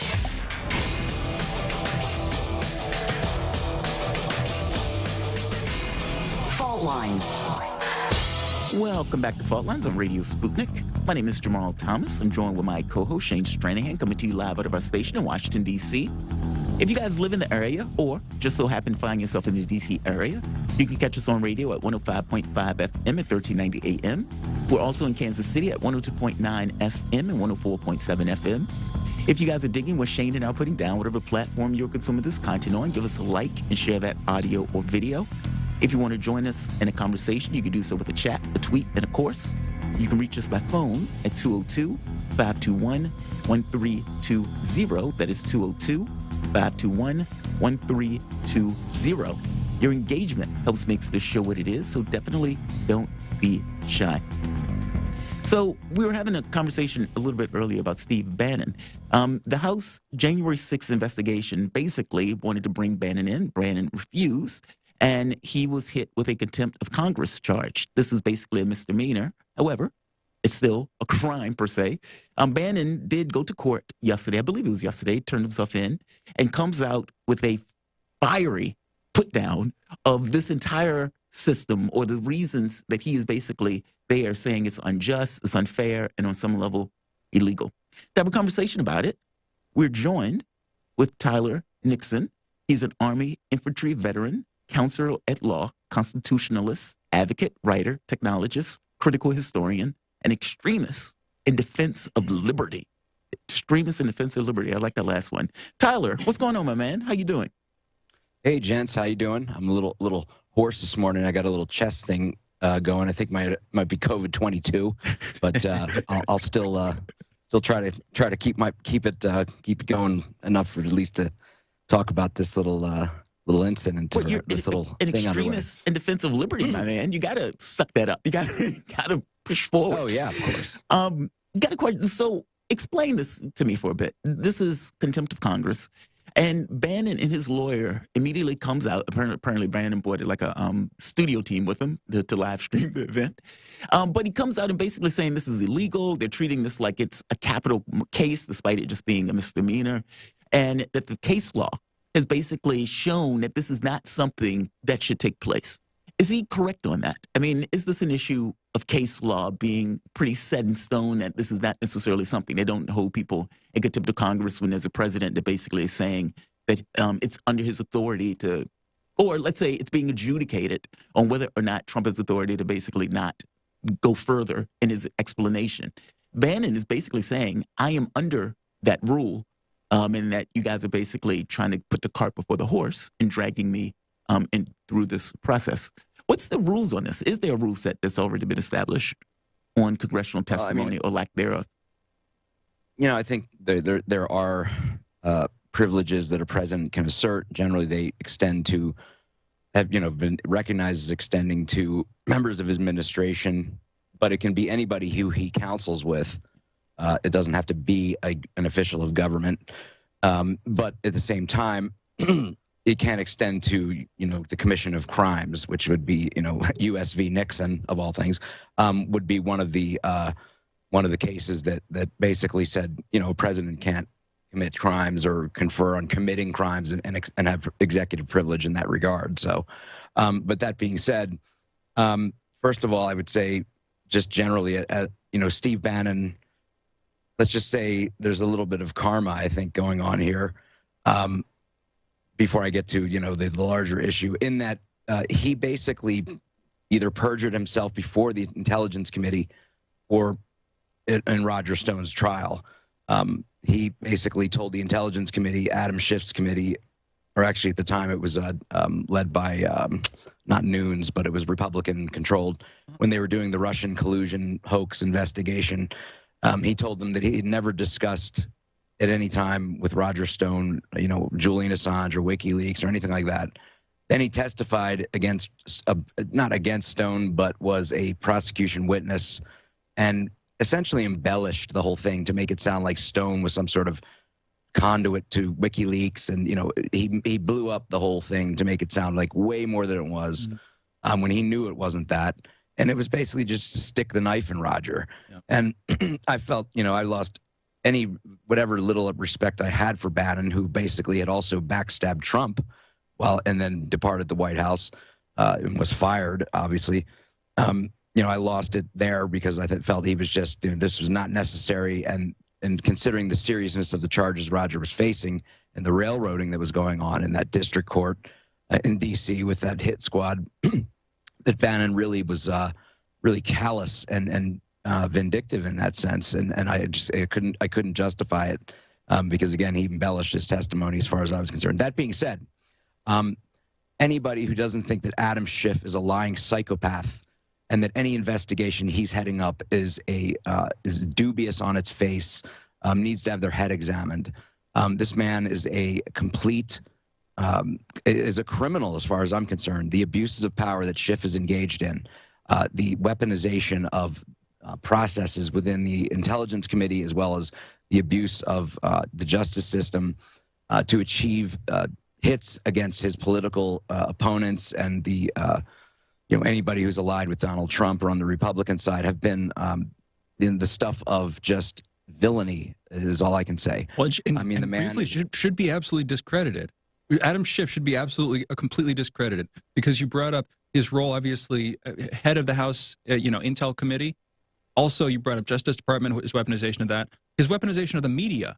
He lied to the American public repeatedly. He laundered all this information using his credibility, using his reputation as the head of the House Intel Committee, which, by the way, it's as an institution, frankly, with him heading it, with all of the BS they allowed to pass through their doors, like wind through butt cheeks. Sorry. But it's true. Thank you. It was ridiculous. He should be absolutely ruined. But there's also a weird thing, which is Adam Schiff and Assange. Have you heard him? Have you heard it? You brought him up. You brought Assange up, of course, as it pertains to Roger Stone, which is, we should come back briefly to perjury, but just briefly, Adam Schiff and Assange. Have you seen him asking about Assange? Asking those questions recently, Tyler? I hadn't seen anything about Schiff mentioning Assange, although I think in a just world. Schiff would be in a cage somewhere, and Assange would be a free man doing God's work as he has. Yeah, agreed. I mean, Schiff has lost all sorts of credibility. He was confronted on The View. This was a few days ago, where the woman basically said, look, now that we know that the information that Steele was getting was basically a lie, and that all of these various actors have basically lied to the FBI in order to try to go after Donald Trump. what does it mean for your credibility? Well, of course, he doesn't necessarily want to own that. I mean, you have basically Peter Strzok, you had Schiff. None of these guys, or even Christopher Steele himself, none of these guys wanted to own up to the fact that they were basically lying for all of these years. Not to mention the media doesn't even necessarily need to deal with their role associated with it themselves. But the Bannon thing is interesting to me. So why did Bannon do that with Stone? I mean, was there any kind of animosity between the two people that would have allowed him to, that incentivized his actions of going after Stone and being a witness for the prosecution? Just to complete my thoughts on Adam Schiff, I mean, what makes him more than just a criminal but a psychopath is the fact that in the face of the exposure, finally, of the complete fraud that was his 4-year jihad against, the Trump administration and people like Roger Stone, is that he doubles down on it. He refuses, in the face of, incontrovertible evidence, which some of us have known for years. He will not has no contrition, and in fact continues to try to peddle the same lie and to embellish it and so forth. As to Bannon, I think Roger Stone has been very critical of Steve Bannon, feeling that he was not loyal to Trump the way that, or not loyal to President Trump the way that Trump should have, that any president deserves to have with people within his inner circle. I think he felt that Bannon was sort of a fly-by-night. I mean, I'd never heard of Steve Bannon until the Trump campaign, in 2016. I was like, who is this? I guess maybe I wasn't quite tapped in the way I should be. But that being said, Bannon was a bit of an egomaniac, rivaling almost Trump in the sense that he felt he was the power behind the presidency, and was quite manipulative, apparently, in the White House in those first days. To his own ends and not properly serving the president. I believe he actually brought in or somehow spoke to or gave information to Michael Wolff, the writer who wrote what was it, Fire and Fury, I guess, and cast very bad light on. And by the way, Wolff fabricated so much; it's just unbelievable. He's really not a real piece of work. But anyway, that being said, and Stone, frankly, who has been very loyal to Trump, I mean, almost to a fault, blasted Bannon at the time that Bannon was, in fact, suggested ahead of Bannon's being fired that he needed to be fired and Trump should fire him. So I think, I don't think that was lost on Bannon whatsoever. I think Bannon knew exactly that, Stone had felt how he did about Bannon, but there was no direct that I knew of, like confrontations or sort of, direct rubs like you might have within a staff or something like that. It was just this sort of bitterness between them, and Stone certainly didn't withhold his feelings on that. And I think Stone's been pretty accurate about actually Bannon and how Bannon has conducted himself. So I think when Bannon was called in, he took the opportunity to embellish the relationship because there was no skin off his nose in his mind, and he thought he could just stick it to Roger, which not, I guess, not caring that meant perjuring himself because he had testified in April 2018, I guess it was, and to the House Intelligence Committee that, again, there was no discussion ever with Roger Stone about WikiLeaks or Assange. And he directly contradicted that in the trial with Roger. So, and it obviously had a material effect in the sense that it gave this impression that Stone had some sort of nefarious back channel, contacts, direct working with Assange and WikiLeaks, when it was nothing of the sort. It was just simply Randy Credico basically, puffing himself up and pretending, gaslighting Stone essentially, that he had an inside line to Assange and WikiLeaks, which Roger took seriously and acted on. So, I don't know. I mean, but that being said, I mean, I find it interesting though, if you look at it, Stone was sort of the prime target, I guess, of the prosecution, or he faced the brunt of the prosecutions that came out of the Intelligence Committee led by Schiff. They're basically setting up perjury traps and treating, basically running roughshod over people's rights, hauling them before the Intelligence Committee, and they violated the rules of the Intelligence Committee like from 6 ways from Sunday, in ways that should have them removed, frankly, all of the Democratic members from the Intelligence Committee, because they have an additional oath they have to swear just to be on that committee, in addition to their oath of office for Congress, as well as staff, that they will never reveal, anything that goes on an executive session or even cause it to be discussed. And, Schiff literally walked out of the room and was talking about Stone's testimony in detail, as were other members, right after he testified. Then they refused to release the transcript to Stone, in other words, to be able to rebut specifically what they were saying. Yeah. They dragged it out for a year. Then they leaked it to Mueller, and his goons, and then claimed that Mueller requested it. Yeah, sure. But you had, Julian Castro forecasting, weeks before this supposed request from Mueller. I think Roger Stone's going to be indicted for perjury and this and that. I mean, it was very diabolical, let's just say. Adam Schiff is a very shifty, underhanded player. And that being said, it was this. I feel like this is the January 6th thing. They're trying to set up the same exact sort of paradigm, model, whatever you want to call it, which is to just create this.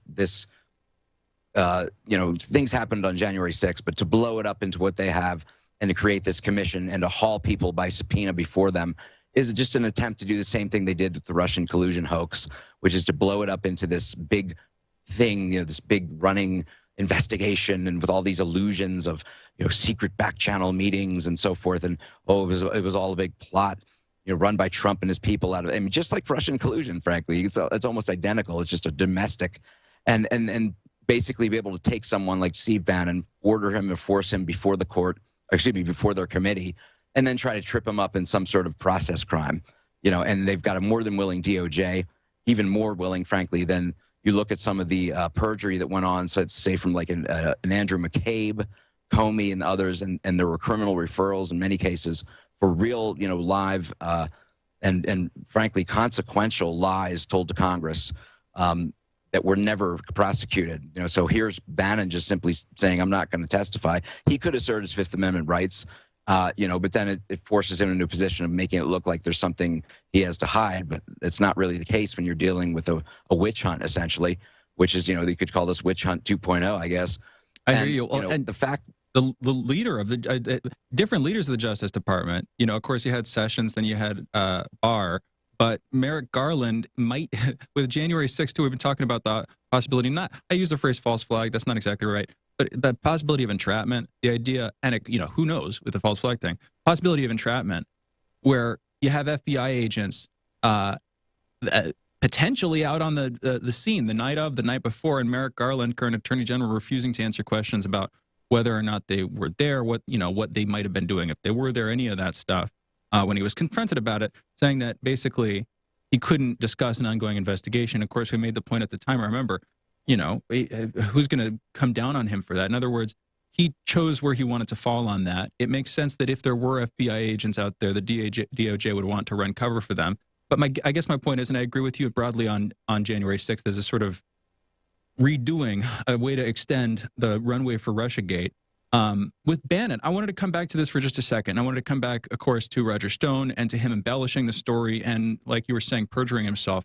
A couple quick points on the way there. For one thing, my dad, Lee Stranahan, used to work for Bannon. I never personally met him, but their relationship is absolutely ruined over the years. You would know this, Tyler, of course, and I'm sure you guys have commiserated over Bannon many times. You just, mutually vilified him because he's done a lot of shady stuff. But also, weird politics, kind of coming from this almost like neo-reactionary political standpoint where he has some neoconservative elements. I know religious and has done stuff sort of more like alt-righty, woke, white supremacist-y stuff over in the EU with a couple of groups. Also weird connections I've heard to Opus Dei, weird connections in general coming out of Navy intelligence. But if you look at his foreign policy, very much in line with like the Mike Pompeo wing of the Trump White House, and kind of fitting with those hawkish style, that broadly, that brand of politics, not necessarily a libertarian, which is, I know, how Stone leans, and I think how you lean, Tyler, not necessarily in that camp, although the Republicans have strange bedfellows in their camp indeed. But here's where I'm going with this. And he did come out of nowhere. With the Seinfeld investment, he got rich off an investment in the TV show Seinfeld, then headed Breitbart, the company, the news company, and then segued from that, which was a big news outlet back in 2015, 2016 among the sort of Trump base, segued from that into heading the Trump campaign, of course, after Paul Manafort got ousted. But my point is, came out of nowhere, made a number of very strategic and arguably calculated moves and got a lot more power a lot more quickly, but came out of nowhere with a weird naval intelligence background, just keeping that in mind.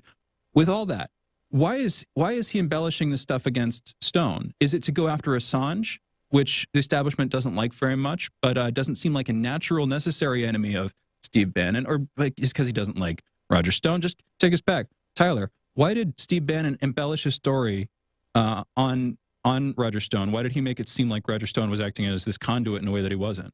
Tyler. I would note that I believe Steve Bannon worked at Goldman Sachs. Yes. For his investment banker for a while, which is, of another rather questionable background. I mean, geez, you can talk about one of the more pirate firms that ever existed. But anyway, that being said, I mean, in my opinion, Bannon's very much a political shapeshifter. And if you listen to his interview recently with Tim Pool, I mean, I think he hits a lot of great points, but at the same time, it's like, well, okay, now you're a populist almost to the point of, like kill the rich sort of thing. But anyway, that being said, I'm not in Steve Bannon's head. I don't know why he would do what he did in terms of Roger's case. I think it's just purely, it was a throwaway to him, and he figured he'd come in and he could get away with it. With screwing Stone that way, sort of just twisting the knife a little bit further. But, I mean, as they say, be careful how you treat people on the way up, because you're going to, encounter them on the way down. So now he's in the target hairs of Schiff and this juggernaut, which, by the way, I'd like just a real quick comment on this. The fact of this indictment is just, it's such a circumvention of a company, or even say, I don't know, any person. I mean, these are political opponents diametrically opposed to Schiff and his bunch, and they want them to they're ordering them, using the power of the Congress, to turn over all their personal communications, all their, phone records. I don't know. I'm sure it was a very broad subpoena as I read it. And, I think Trump, he would have every right to refuse it. Just, I mean, the fact is, the DOJ should not have been involved, because these types of things should be able to be refused because of their political nature, which is, to me, a very troubling development. It means that now it's absolutely clear that the Biden DOJ has become a political enforcement, juggernaut against anybody who runs afoul of whatever the Democrats' schemes and scams are that are being run, even in Congress, which really, really besmirches, in my opinion. I mean, I don't expect, more from Merrick Garland, frankly, who, as I've said before, the greatest public service Mitch McConnell has ever done was keeping that guy off the Supreme Court, as we can, see now. But that being said, if people talk about, I mean, it's just a joke. They talk about Trump having politicized his DOJ. I'm like, this is the one that's prosecuting his own people? Yeah, sure. I mean, the DOJ is so thoroughly corrupt at this point. I'm sure there's frankly line prosecutors who are decent people, but at the top and in the top tier, as goes with the FBI, I mean, these organizations are so thoroughly compromised and infested with political operators, people willing to railroad people. And look, Steve Bannon, I mean, it's a misdemeanor charge, but again, the subpoena was so broadly written and so vaguely written. It's like, well, how can you prosecute somebody, for criminal activity based on this like witch hunt style? Broad, it's not even specific enough for him to do anything other than like turn over all his personal information to Adam Schiff. Yeah. I just don't think I can't imagine anybody thinking that this is a fair situation. But again, I mean, this is interesting that they target Bannon. Why Bannon? Did anyone else refuse? I'm sure other people refused based on Trump's assertions of executive privilege. Perhaps maybe those others were not, or were in the administration, would actually fall under it, whereas I think Bannon was not with the administration at the time, falls outside of it, and therefore, that's the reason for whatever they targeted him specifically, and he's the highest profile. But I honestly feel like, haven't we had enough of this weaponization and this politicization of the justice system and, frankly, the investigative process in Congress?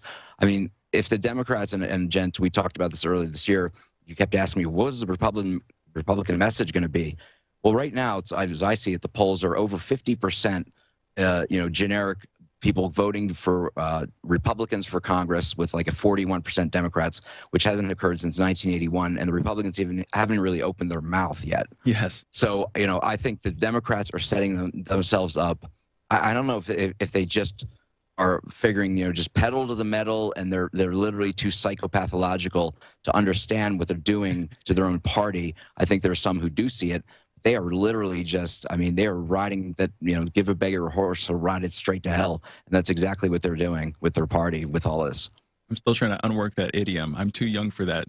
Give a baker a horse. I'm sorry, Tyler. We're out of time. That's from my grandmother, my Irish grandmother. It's just, people who, it's basically, it more is towards people who have like a beggar or someone who's, isn't really ambitious in life and hasn't really done anything. Or made good use of their talents or anything else. If you give them a horse, they'll ride it straight to hell. It's not, It's like basically the Democrats have been given all this power, or have seized it, however you want to call completely undeserved and power, and they don't know what to do with it. Well, they do know what to do with it. The problem is it's all nefarious and underhanded and ultra partisan, and frankly, they're just tanking the country at this point. And it almost seems intentional. It's so systematic in many ways. If not total incompetence. Not that I expected much from my old, church fellow parishioner and whatever, knew his sons and all that. That's gosh, I just suffered Biden for 36 years in Delaware. That was long enough, and I just thought, thank God, I'll know he'll never become president. And this has just been like a nightmare. Oh, man. And I knew exactly that this is exactly what you would get with him as president. Well, and 38% approval rating, 28% for Kamala, which combined, we were joking last week, 66% combined, those two numbers, 66%, which is the same as the overall approval rating for weed in the States. A complete coincidence. Oh, weed's way more popular. Way more popular. Literally as popular as both of them combined. And then I was looking up the statistics for Kamala the other day. Dick Cheney, who's like the most unlikable vice president in the memories of, a lot of people, I would think, for me at least, maybe extending back. I went back and looked. I think the lowest his got was like in mid-2007 to 30%. So Kamala, without doing anything, and that's the point, is even lower. But it's also, of course, a reflection of the Biden presidency's failures in general. And you're right when you bring up how Republicans haven't really opened their mouths yet. I was talking about this, with Manchin and Sinema being the two Democrats, and again, Democrats standing up to the rest of the Democrats on this legislative conversation, Republicans have been able to take a back seat, chew on popcorn, and I'm sure sip a brew and figure out what their next steps are. I'm curious to see what those next steps are going to be, because with all of that waiting or time or whatever, it could represent political capital they've got sitting around. You brought up 1981. Going into the Reagan era, we'll see if they choose to do that kind of thing or if they're competent enough to pull it off. And we'll see how Democrats respond, because right now, from all appearances, Democrats will not respond well. They'll continue to do the same thing. It's working less and less that I think you hinted at, which is the Russiagate continuing into January 6th. Witch hunt style politics, where you make a boogeyman out of your enemy and you hunt that boogeyman all day long. We got to go into our break. Tyler, thank you for joining us. Always fun talking with you. Good to be with you guys. I appreciate it as always. Have a great rest of the day. Hey, you too. You too. For those listening, that was Tyler Nixon, Army infantry veteran, counselor at law, constitutionalist, advocate, writer, technologist, critical historian, and extremist in the defense of liberty. You're listening to Fault Lines with Thomas and Stranahan. Follow Tyler on Twitter at Tyler P. Nixon. And we'll be right back speaking with Mark Sloboda, talking about Nagorno-Karabakh, because we're getting reports of 50 dead, dozens dead, in a recent conflict there. We're seeing what this bodes for that conflict, what that bodes for the two countries in the region, if we're going to see a resumption of war, basically. You're listening to Fault Lines with Thomas and Stranahan. Be right back on the other side of this short break.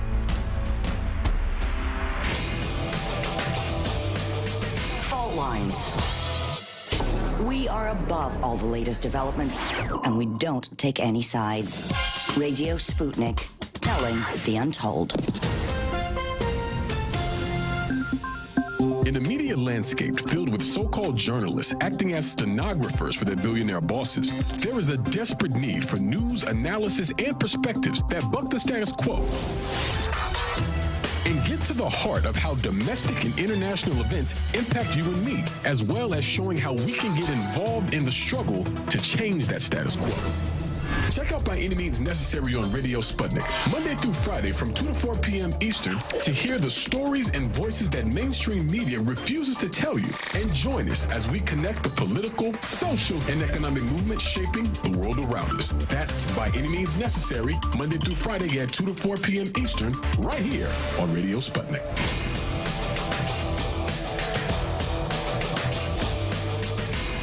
Fault Lines. Welcome back to Fault Lines on Radio Sputnik. My name is Jamarl Thomas. I'm joined with my co-host, Shane Stranahan, coming to you live out of our station in Washington, D.C. An issue took place. I mean, this was some reporting that was taking place in-house on this issue, and I haven't necessarily been able to find too much on it in the media, but this wasn't a story that the media was covering like once before, so it's not necessarily, it's reasonable to suspect that they just haven't necessarily gotten around to it. But this was a conflict between Armenia and Azerbaijan over Nagorno-Karabakh. And as Shane and I were talking about earlier, you basically had Turkish military assisting Azerbaijan, which basically decimated Armenia's claim to that particular region. Recently, apparently, 50 Armenian soldiers were killed during the fight on the border with Azerbaijan, according to local media. And so let's have a conversation about what's taking place there, why it's taking place, what happened to basically the Russian peacekeepers that were in the middle of all this, and for that matter, has Turkey played an additional role in this kind of conflict? To have a conversation, we're joined with Mark Sloboda. He's an international relations and security analyst. Mark, thank you for joining us. Jamarl, Shane, thanks for having me. It's always an honor and a pleasure to be on Fault Lines. So let me ask you this. Have you seen any reporting on this? You have a different media space than we're in. But basically the reports, or what we were told, was you had 50 Armenian soldiers that were basically killed in, I guess, a border skirmish or something. I mean, even to the point of bringing in like tanks or heavy weaponry. What's happening in this conflict? Okay, there has been a spread out number of Armenian casualties, deaths and injuries over a period of time. It is likely that there is the same in Azerbaijan, although there is less reporting of such incidents commonly in the Azerbaijani media. We've got a couple of events going on, and this is a result of the Russian brokered ceasefire between Armenia and Azerbaijan in a military conflict broke out by Azerbaijan that essentially covered a large amount of its internationally recognized territory that had been occupied by Armenia militarily for several decades. Now, the Russian peacekeepers are certainly along that border, but it is a long mountainous border, and they are not everywhere. There's two causes for the current tensions.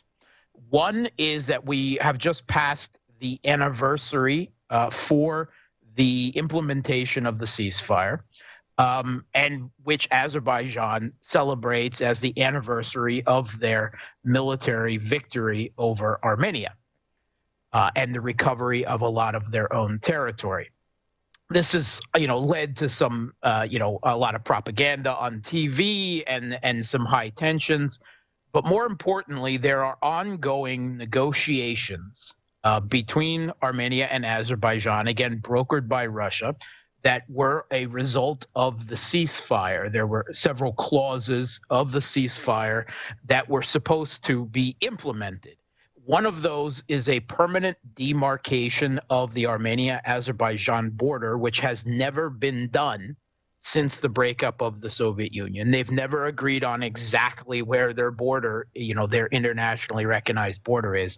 And there are several towns, villages and settlements, small, but that basically straddle that line. And that gives a lot of gray area for a lot of the current small outbreaks of violence between the two, because it's not clear who should own, this half of that village or that half of that village. And it, of course, gives to the temptation to create facts on the ground in a particular settlement by sending your troops there. The other part of it, as part of its, essentially capitulation, in order to protect the rest of Nagorno-Karabakh, the Armenian enclave in Azerbaijan. The Armenian government, the Prime Minister Pashinyan, had to agree to a transport corridor across Armenia. This is because if you pull up a map, you can see that Azerbaijan is a country that is literally split in two by a long southern strike downward of Armenia. And we're talking about, the Azerbaijani exclave of Nakhchivan, which is up against Iran with a small border against Turkey, which explains Turkey's interest in all of this and getting a transport corridor through Nakhchivan, Armenia, through Azerbaijan, and then to the Caspian and Central Asia beyond. Now, Armenia has been dragging its feet on its agreement to open this transport corridor between the two areas of Azerbaijan. And the reason for this is Azerbaijan is demanding that this transport corridor, it's about who controls it and how much, and whether there are checkpoints on the Armenian side that have the right to stop Azerbaijani transport on that corridor. Obviously, Azerbaijan doesn't want those checkpoints. So agreements have stalled. There was supposed to be an agreement before, right on the anniversary of the ceasefire, but Pashinyan Armenia pulled out of that at the last moment. And what we're seeing, a lot of this uptick of violence is basically Azerbaijan putting pressure on Armenia to return to the agreement that was made and finalize this, and in terms of this transport corridor that are favorable to Azerbaijan. And there are, on this southern strike of Armenia, it reaches down to Iran, where Armenia has a small border with Iran. And because Armenia is a landlocked country with enemies on two sides, this economic trade with Iran is vital for Armenia and also for the Armenian enclave of Nagorno-Karabakh in Azerbaijan. The road through there, however, veers sharply to the east because of the highly mountainous terrain. And in a couple unimpeded, I don't see that happening. Briefly, we've heard reports of upwards of dozens of deaths, 50 deaths, artillery, tank fire. That sounds like executed actions by the Armenian, by the Armenian and Azerbaijani governments on both sides. Just briefly, is that going to escalate? Do you see that growing? Well, about 45 seconds here, Mark. Yeah, no, I don't see that because Armenia doesn't have the military capacity to restart the conflict at this time, and they are politically very divided at the moment. This is a largely artillery fire back and forth against presumed borders, and it's something that quite often happens with ceasefires in these types of heated, nasty little conflicts. I don't think there's anything approaching a re-outbreak of full-scale conflict at the moment. Because Armenia wouldn't decide to push it that far. Basically. Yes, and Azerbaijan has mostly gotten what they wanted for the moment. Interesting. And they believe they can achieve it through negotiations. They can get the transport corridor with the terms they want. Man, great talking with you about this, Mark. Thank you for joining us again. Always really great talking about this, in fact, with you. Mark Sleboda, for those listening, international relations and security analyst. Follow him on Twitter at MarkSleboda1. You're listening to Fault Lines with Thomas and Stranahan going into our break, coming back with headlines and the last hour of this morning's show. Be right back on the other side of this short break.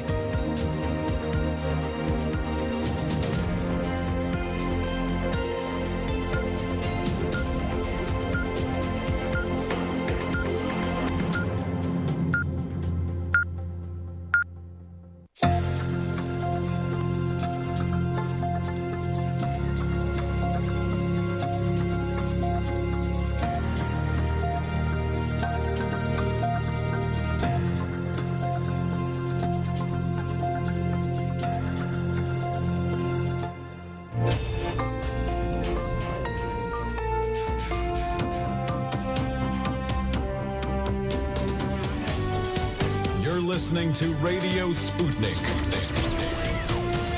Telling the untold.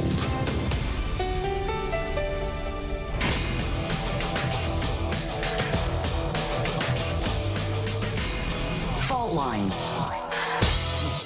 Live from across the divided states of America, it's time now for the last hour this morning of the most disruptive show, covering news, politics, and events from across these disunited states and the increasingly divided surface of our globe. In the Independent Corner, I'm your political analyst, Shane Stranahan. And in the left corner, I'm your indefatigable, your last man on the wall, your political analyst, Jamarl Thomas. And that means you're listening to Fault Lines with Thomas and Stranahan. All right, good morning, everybody. It is just past 9 a.m. Eastern here. It's November 16th. Great conversation with Mark. Jamarl, you and I were going back and forth on that. Yeah. A lot of stuff that comes up. But can I go back into Yeah, go for it. Thank you. Basically, again, you can anybody who's interested in it, you can literally look at it on a map because we're talking about dispute over a geographical region. And it's, if you're super interested in it, go check it out on a map. But basically, Armenia wants access to Iran. Turkey wants access to Azerbaijan and through Azerbaijan, the Caspian Sea. And it centers on Nagorno-Karabakh and specifically a part of this region. But, it centers on that region broadly. But they want something that is mutually contradictory to the other. They each want sole access, sovereignty, basically, over this paid trade passageway. They can't. There's no compromise unless they're willing to compromise. Okay, we're not going to have sole access. Assuming one of them is going to have sole access over it, there's no way for both of them to do it. They can't divide that cake or whatever. So there's going to be no compromise. Now play the dynamic out just a little bit further. Does Azerbaijan invade Armenia to take it? No. Because the last time they did that, they made some gains, but are the Russians going to permit that to happen? Now, is Armenia going to invade Azerbaijan to take it? No. Because the last time the Azerbaijanis won. Yeah. The Azerbaijanis won completely. And, Turkey, I'm sure, is going to do the exact same thing, if not more so, that, the next time round, assuming one were to happen. Yeah, exactly. And so neither side, as far as I can tell right now, has an incentive to start some new conflict, but they're certainly going to beat their drums at each other and kill each other in small numbers to make political points out of this, which is very sad. War skirmishes and stuff like that. War skirmishes, yeah. From my naive Western spoiled standpoint, that's like you're killing each other just to make a point. God, but well, it seems like this conflict has been going on for decades, though. I mean, it's been going on for so long. The animosity is there. Yes. And then when, Armenia lost in that conflict, they beat this guy to an inch of his life in Congress, or whatever the Congress is called there, immediately, as soon as Pashinyan resigned. And they were looking for Pashinyan, which gets across the level of animosity associated. What they would have done to him, to Pashinyan, yeah. Exactly. I mean, so that gets across how they felt about Nagorno-Karabakh in and of itself. It's like, what were you willing to do to be your own prime minister, political leaders, because you believe that they basically lost this territory that you yourself consider to be yours, despite the rest of the world not considering it to be theirs. I think you may have a point. I mean, if I remember, the red line basically that Russia had was, you're not going to attack Armenia proper, meaning you're not going to attack Armenia directly. And as long as that doesn't happen, we're not getting involved. And so you basically had this war within the context of Nagorno-Karabakh between Turkey, Azerbaijan against Armenia. Yep. And Armenia couldn't compete. Couldn't compete. Yeah. And just for a second longer, Nikol Pashinyan had to go into hiding. Yes, he did.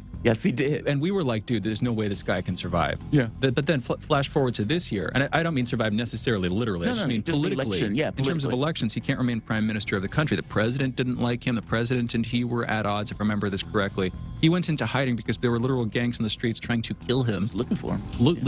Looking for him. And then guess what? Earlier this year, I'll just basically go back through it. He got reelected. He said he'd step down until the snap election was held, and then when the snap election was held, his party won with more than half the votes, so he's still the prime minister. So within a year, it went from 2 years total. He advocated for the start of a war, was basically one of the belligerents, sort of not backing down on the issue of Nagorno-Karabakh on this one. Then got into the war, lost it, had to go into hiding, and was then reelected after having to go into hiding. Just this crazy set of events. Yeah, that was shocking. But I think the issue was, okay, who would take his place in this? And apparently there weren't too many names in the hat. But yeah, shocking that he was able to withstand that politically after basically losing a war. But then at the same time, he was also trying to sort of pull Armenia away from Russia a little bit more towards the West, trying to play a neutral role, which is why the Russians, when they were looking at the war and at the crisis, it's not like Pashinyan was trying to align Armenia with the Russians. Yeah. And therefore, it's not like the Russians should, for any reason, try to take a protective or anything other than the vestige of the Soviet Union. You kind of get my point. Yeah, it's not like there was a strong incentive for them to try to align reciprocally with Armenia. So complicated things. We have headlines. It's one more thing. It's also weird, Turkey being a NATO nation. And, one of the questions came up, well, if they get involved in some kind of conflict, does that invoke NATO? And the thought was, well, the answer is no. This is something that Turkey is kind of doing on its own in order to assist Azerbaijan in this. And so the thought was that, no, NATO doesn't necessarily get implicated in it. But the fact that there was a question in and of itself is, it gets across the significance of what's taking place there. It's not just something that's in the region. It's something that can have worldwide implications. And the strategic ambiguity, using that phrase again, that Turkey feeds on and sort of relies on as it tries to get the best deals with all of its neighbors. That's right, playing one against the other. Playing one against the other, trying to straddle all those boundaries. Anyway, let's go into our headlines. First up in COVID stats. Yesterday in the United States, there were 148,455 new COVID cases reported, along with 1,198 new deaths. Over the past week, there have been an average of about 84,863 cases per day, an increase of 14% from the average 2 weeks ago. 59% of the total American public has now been fully vaccinated. 68% of residents have received at least one dose of a COVID vaccine. And as of this morning, the coronavirus has infected 47,185,246 people across the United States. It has killed 763,178 people here in the U.S. The biotech company Pfizer will allow its COVID-19 pill molnupiravir to be made and sold cheaply in 95 poorer countries. Those countries are collectively home to more than half of the world's population.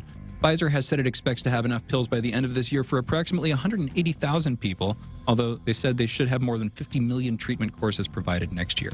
In national news here in the States, in downtown Kenosha, Wisconsin, many small business owners are closing and boarding up windows as they brace for the verdict of the Kyle Rittenhouse case, which is expected this week.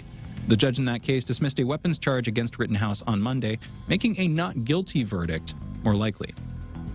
Washington Governor Jay Inslee declared a state of emergency Monday following days of severe wind and rain that has led to extensive flooding in parts of the state, shuttering a stretch of Interstate 5, knocking out power and displacing hundreds.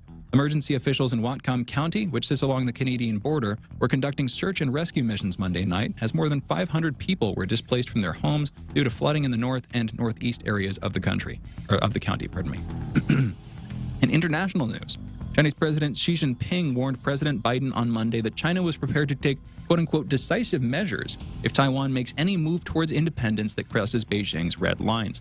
He also warned the American president that any support for Taiwanese independence would be, quote-unquote, playing with fire, and according to a Chinese state media account of the summit, added that, quote, those who play with fire will get burned, end quote.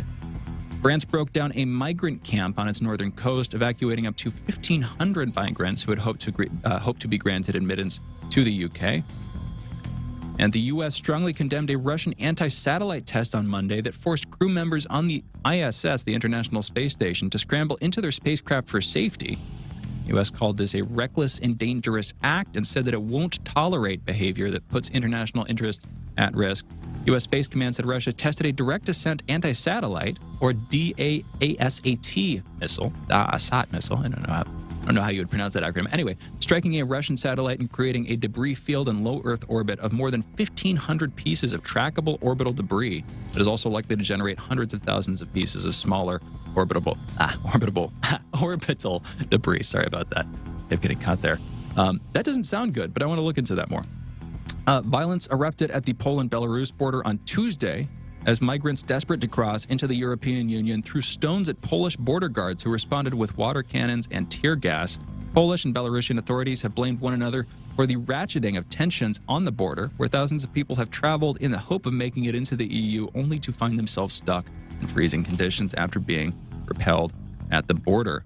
And in holiday news today, earlier on, we said it was Bai Douche. We also said it was International Day for Tolerance. It is also National Button Day, National Entrepreneurs Day, National Fast Food Day, and Road Safety Week.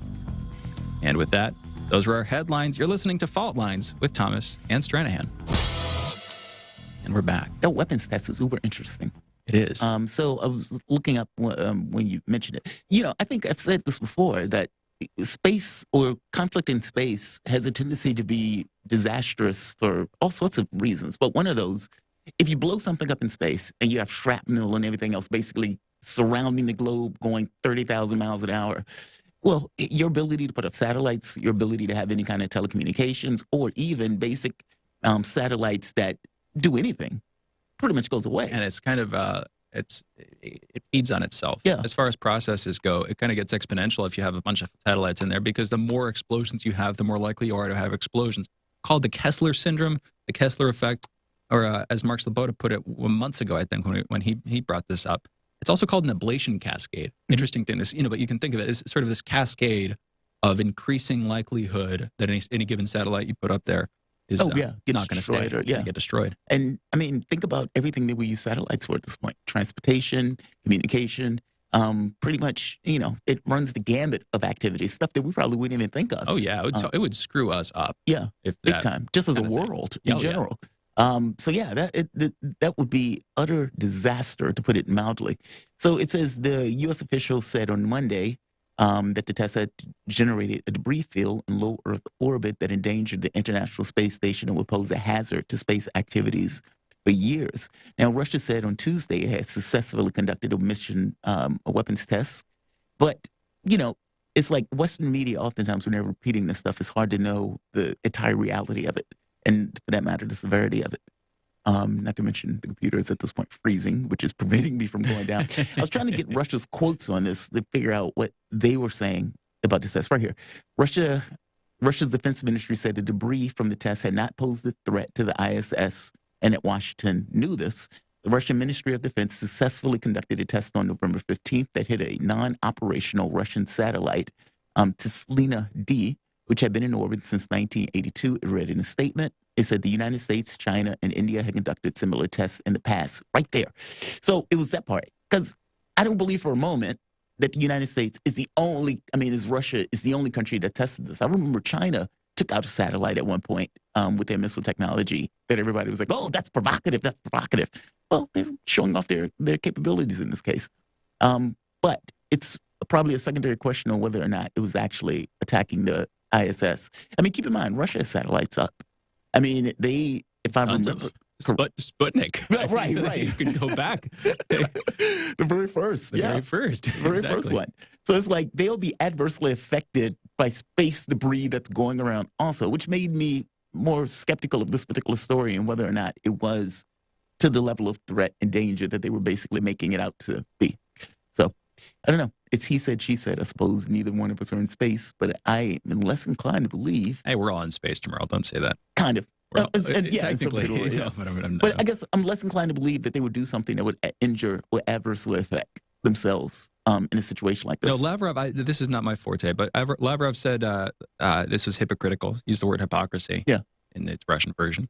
Yeah. The word I don't know, the Russian version. But anyway, he used the word hypocrisy as it's translated into American English.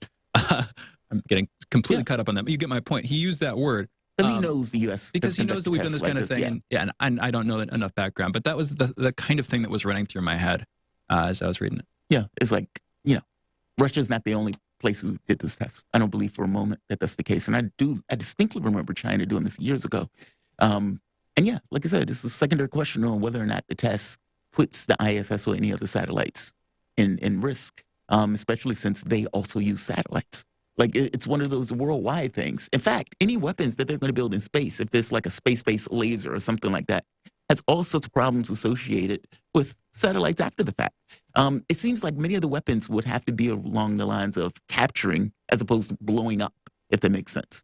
But I suppose if you're in a war, in a military campaign, and your job is, okay, we need to take that satellite out for X or Y. We got close, but it was no cigar. We got close to having Astroscale, a company working in space debris removal technology, literally exactly what we're talking about. We got super close to having them on.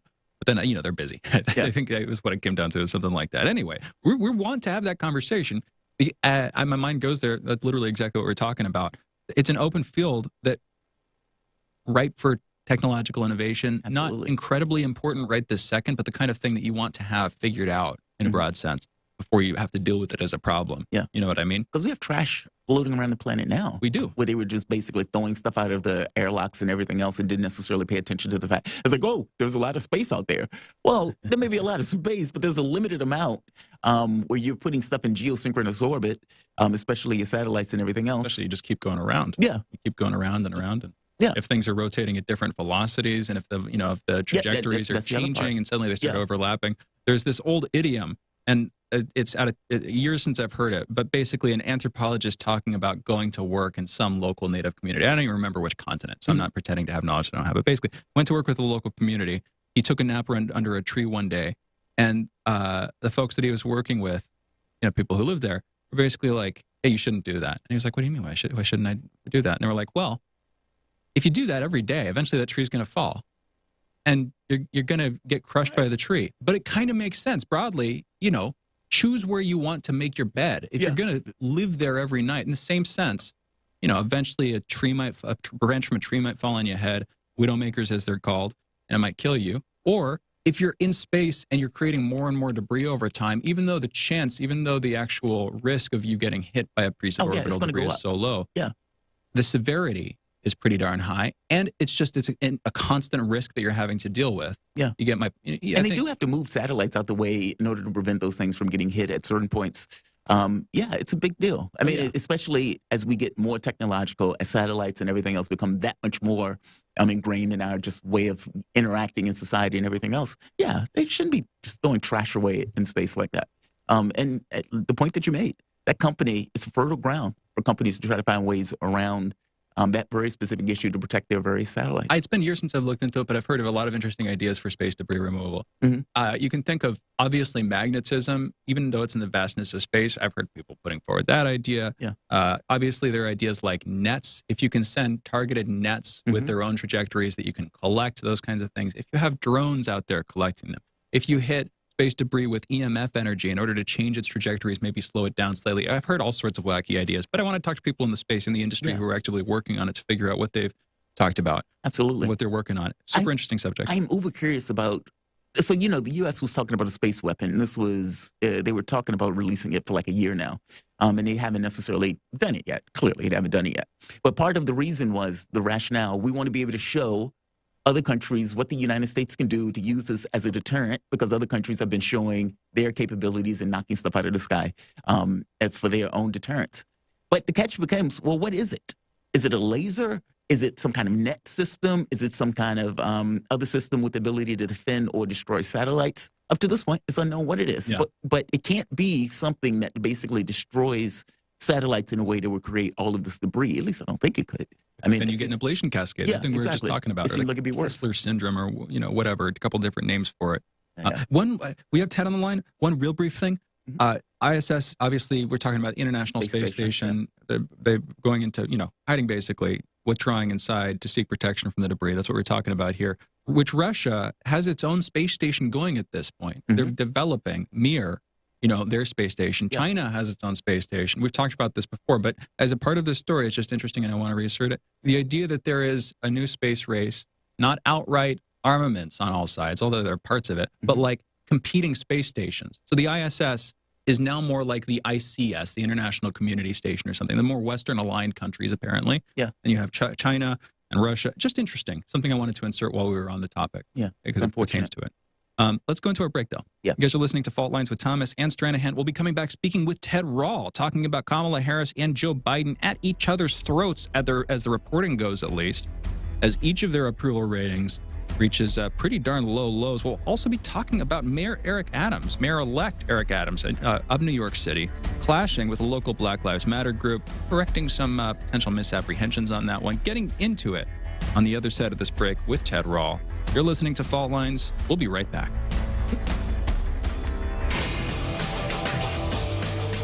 Fault Lines. 24 hours a day, 7 days a week. We give you the most essential information out there. Radio Sputnik, telling the untold. So, Sean, what do you want to talk about today? Well, Bob, that's easy. I want to talk about the need to stop the development of self-driving cars. Again, Sean, you're driving me nuts. I think the self-driving car thing's already out of the gate. No. It's never too late. See, now the leading experts in the field, I mean, just pick one, whichever one, leading experts have repeatedly warned us about the dangers of artificial intelligence. Look, I'm telling you, man, we have to stop the robots by any means necessary. I see what you did there. Yep. Tune into our show by any means necessary daily from 2 to 4 p.m. Eastern Time on Radio Sputnik. And don't forget to call in at 3:20 p.m. to our studio number 202-521-1320. And if you miss us live, check us out on SputnikNews.com, Spreaker, iTunes, iHeartRadio, Spotify, or wherever you listen to podcasts and stay up to date on the latest political, social, and economic movements shaping the world around us.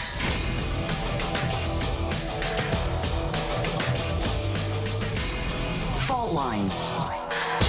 Welcome back to Fault Lines on Radio Sputnik. My name is Jamarl Thomas. I'm joined with my co-host Shane Stranahan, coming to you live out of our station in Washington, D.C.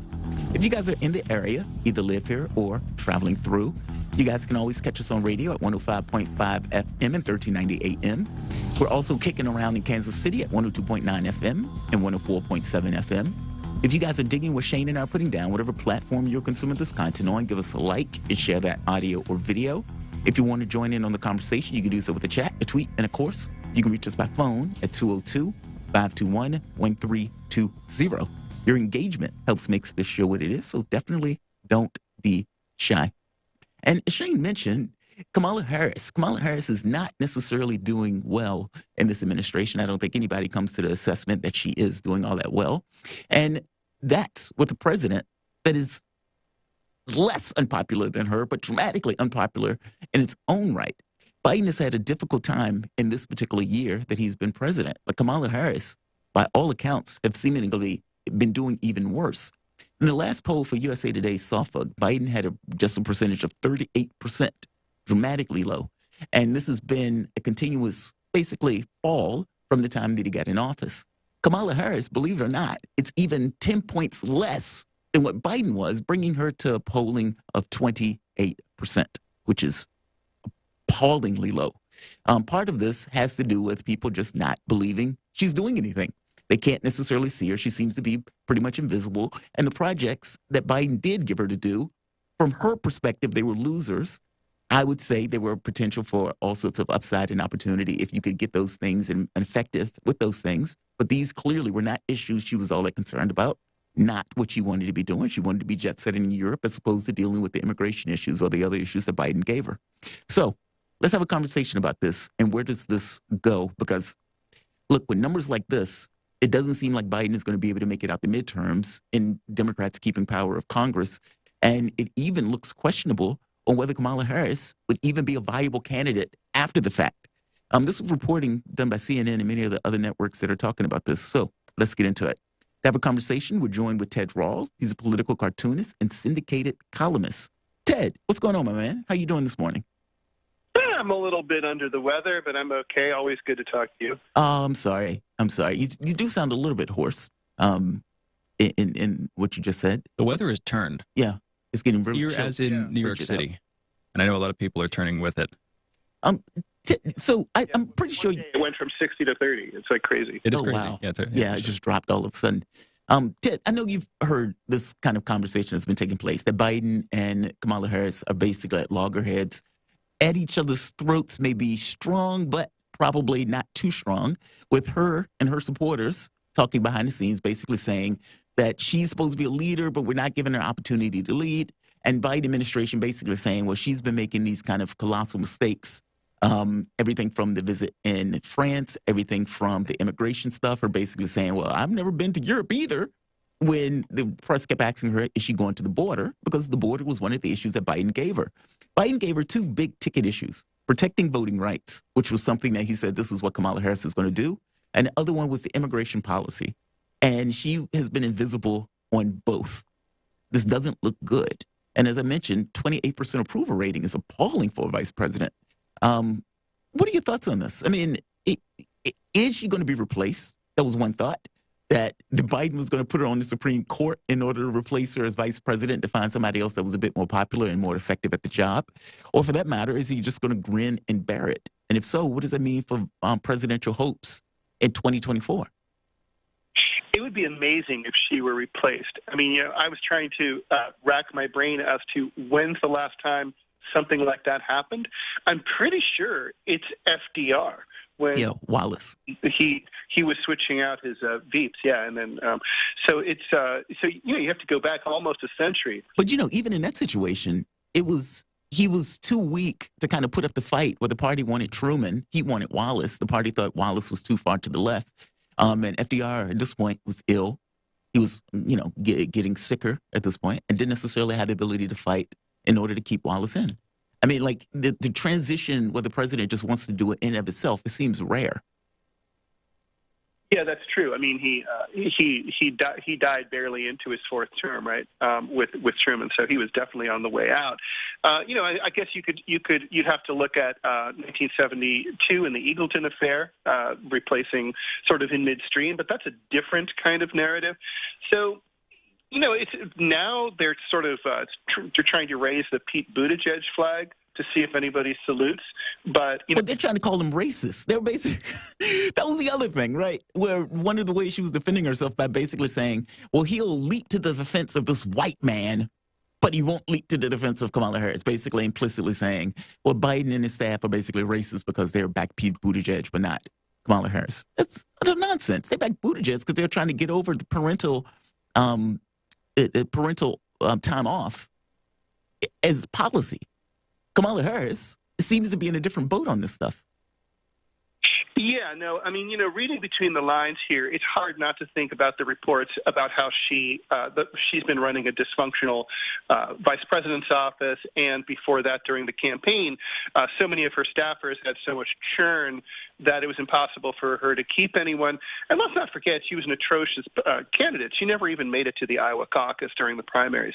So, she doesn't seem, I think it would be fair to say, as someone who plays well with others and is obvious, it wouldn't be hard to imagine that she's also, doesn't seem to have much of a track record of being, she was the CNN cited her staffers as saying, well, we're not playing, the Biden administration isn't giving her stuff that allows her to play to her strengths.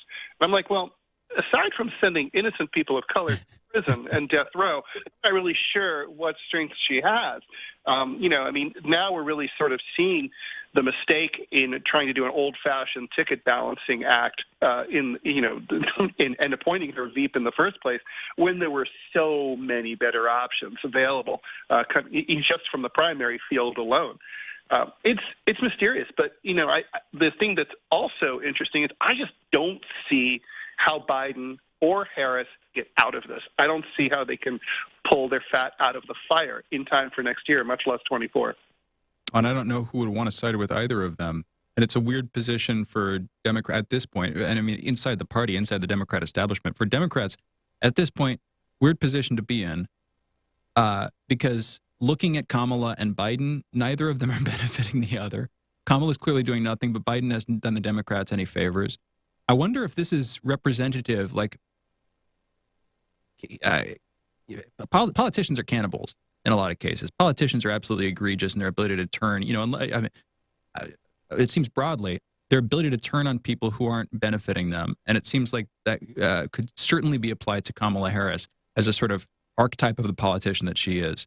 But I also wonder, is this representative of like the Democrats turning on Biden too? And I'm not saying they're going to side with Kamala, but if Kamala feels comfortable going toe-to-toe with Biden in the public sphere, which she has to, even though it's through a couple of layers of obfuscation through her staff or whatever, this stuff's coming out for a reason, right? This is her going sort of toe-to-toe with Biden presidency as vice president. Is she doing that because she feels comfortable doing that because there's widespread dissent against Biden among Democrats broadly, and that therefore she knows she's not going to lose any friends by making these public pronouncements, and frankly doesn't even care enough about the Biden administration's success to stand by it or be loyal? Ted, I'm going somewhere there. What do you think about that? Yeah, Shane, I don't think that's what's going on. I think that this is more analogous to the 2008 McCain-Palin campaign, where the two staffs just hated each other, and they had disparate interests, and they were and the two candidates just sort of like at a certain point, it was one of those like celebrity marriages that, you know, they regretted like after they woke up drunk in Vegas, thing after like, oh my God, what did we do? You know, they shouldn't have been together in the first place.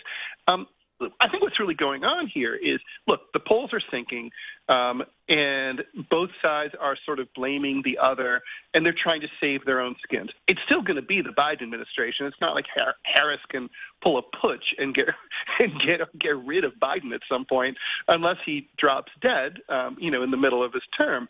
So this is all about positioning for 24, and her people and her are frustrated because they can see the direction that this is going and they can't see a way out.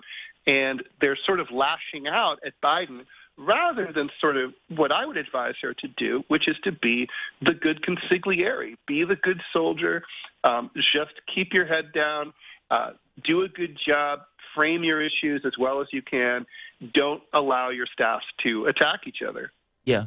And you know what's wild about this? I took this as an opportunity. I mean, I get that she doesn't necessarily want to deal with immigration, or she doesn't necessarily want to deal with the 40. Actually, she asked for the voting thing.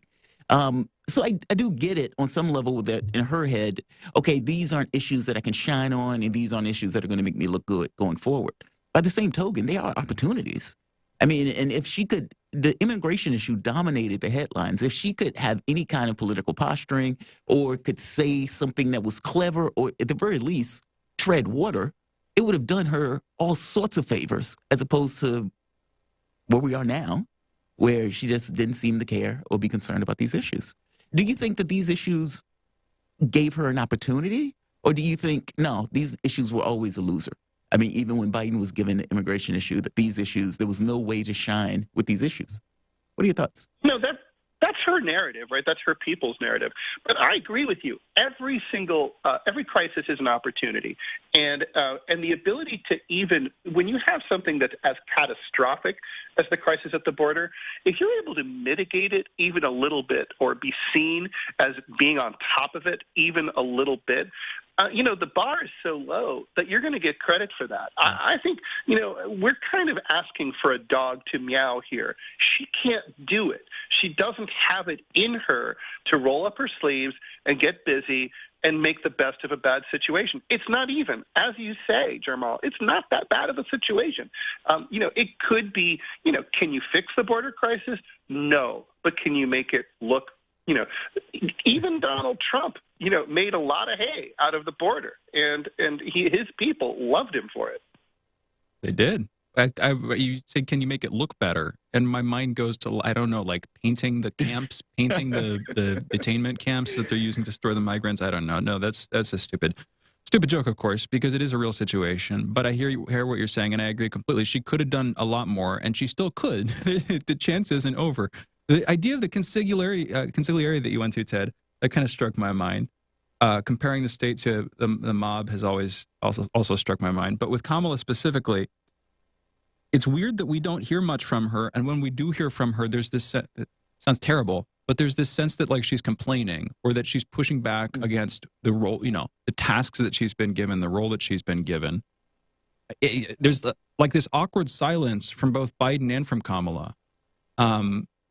Ted, just supporting, and I still don't know what I think about all this stuff, but supporting your idea that, you know, it's like the McCain Palin run, and they just found out that they didn't get along and that it was a mistake to run together. In that case, they lost. In this case, these two won. When do you think that recognition started, and how big a role do you think that's played in the failure of the administration? Taking that seriously for a second, we haven't been, you know, we've been talking about all Biden's failures. We haven't been framing them in terms of Biden and Kamala don't get along. You have a divided House. They're not working really together at all. And therefore, you're just missing a lot of capital that you could have to, you know, political capital on the inside to get things done. We haven't been framing things in terms of that. When do you know, going with this idea, when do you think that would have started, and how big a factor do you think that would have played? I think it's, it's a tertiary but a significant problem within the administration. Look, the biggest problem is that Democrats don't sort of understand why and how Americans assess their presidents, right? They think, oh my God, look, we have a big win with the infrastructure bill. Maybe we'll get another win or a partial win out of Build Back Better. Then everyone will love us. They don't get it. They can pass all the legislation they want. It's not going to fix their poll numbers because the presidency is judged by strength and competence. Those are the perception of those two things are what American voters look for while they're busy working 60 hours a week at 3 jobs.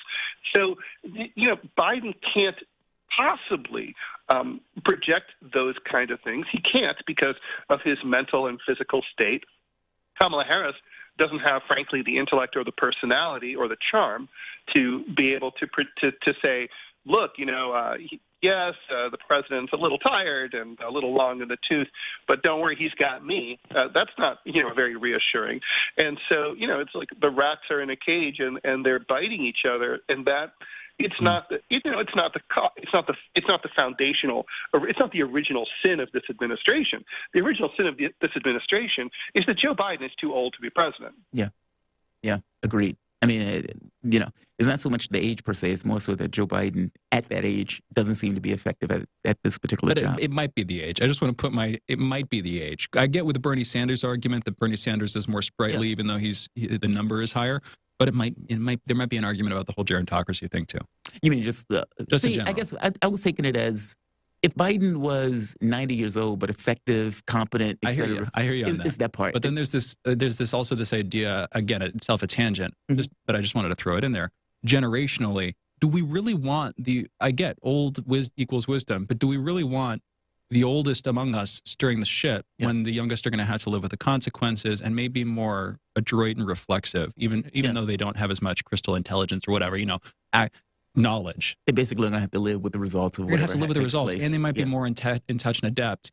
And, the in touch part is particularly important because a lot of our problems seem to be ivory tower based, where you just have these sort of generations old mindsets. But I don't mean to just be denigratory towards old people. No, but I get your point. In that direction. No, I totally get your point. As you get older, there's going to be certain weaknesses in the body as comes along with the territory. No, I totally get it.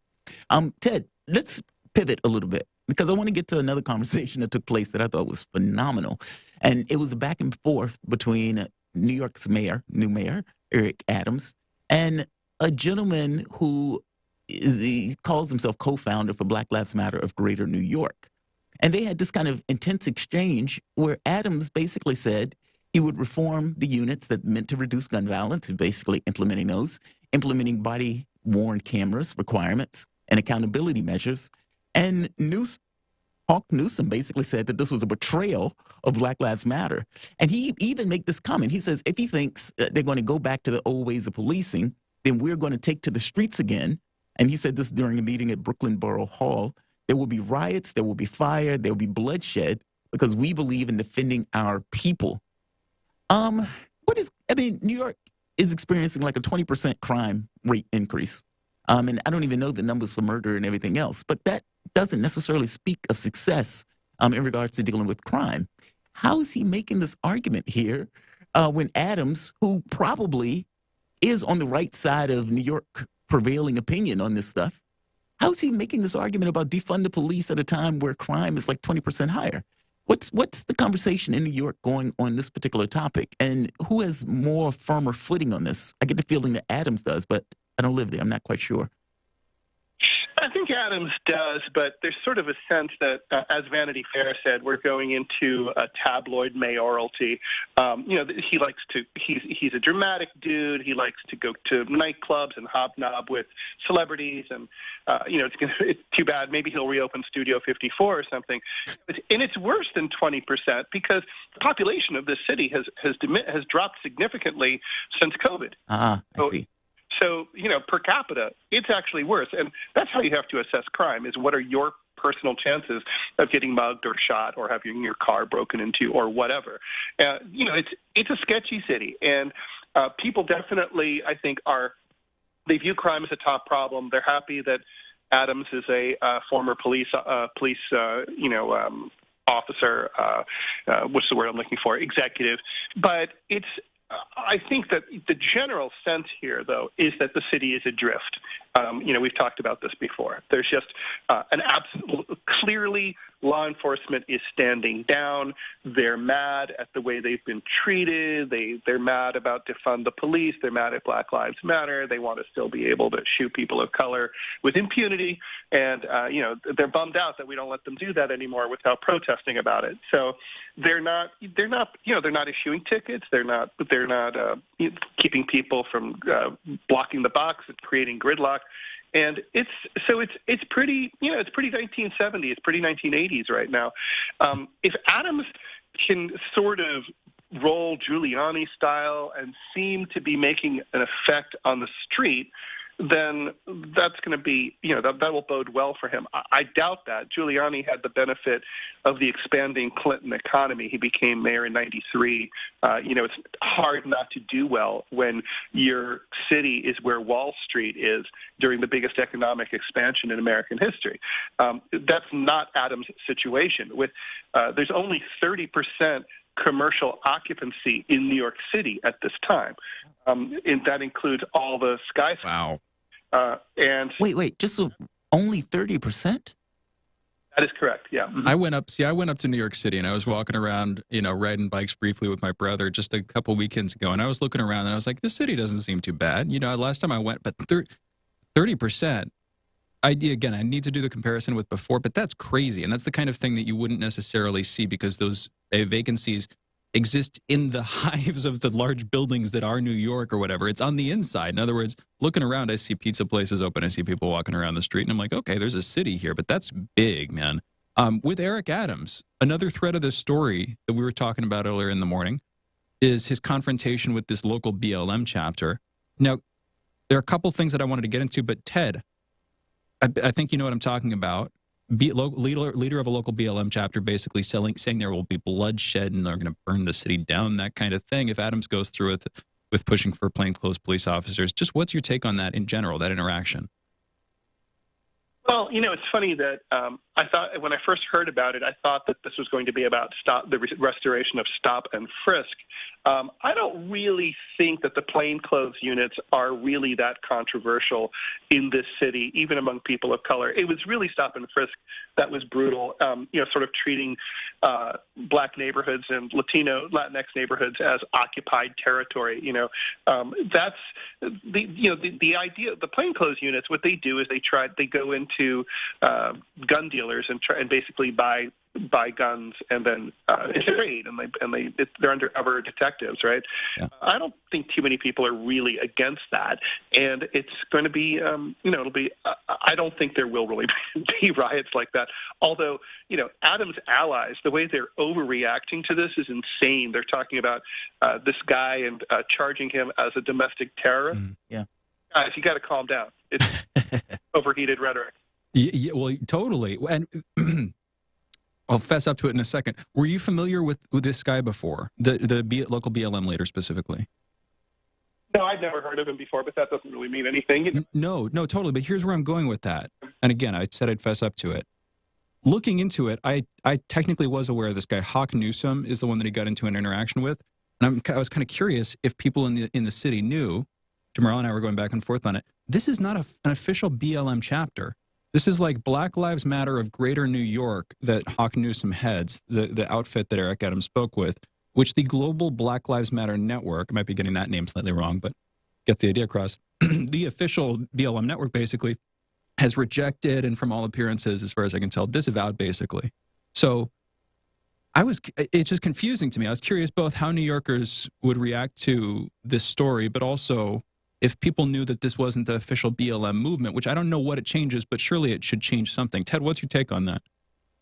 Well, I think most New Yorkers, including white New Yorkers, understand that BLM is really a decentralized movement that's much closer in organization to Occupy Wall Street than it is to, sort of a top-bottom hierarchical organization. So, they hear that, they're going to hear this and they're going to say, well, that's one guy, being loud, which, we have 8 million of them here in New York, but maybe we have 7.5 now. But it's not surprising or shocking. I think it's going to be greeted with a collective shrug. Yeah, I hear you on that one. Ted, It's always good talking with you. Thank you for joining us this morning. Really appreciate it. Anytime. Thank you so much. Hey, thank you. And for those listening, that was Ted Rall, political cartoonist, syndicated columnist. Follow him on Twitter at Ted Rall, R-A-L-L. Also check out his cartoons and articles at rall.com. That's R-A-L-L.com.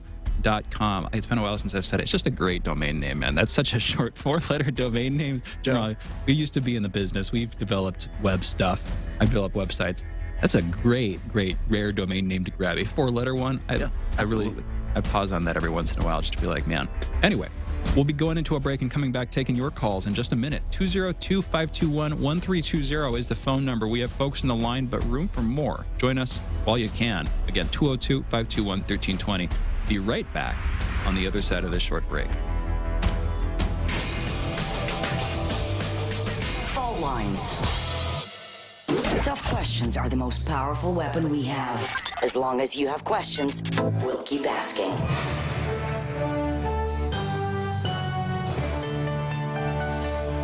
Radio Sputnik. Telling the untold. Stuck in traffic? No problem. Stay informed. Stay tuned to Radio Sputnik on 105.5 FM or 1390 AM in the Washington, D.C. area. Need more? Follow us on Facebook or check us out on SputnikNews.com.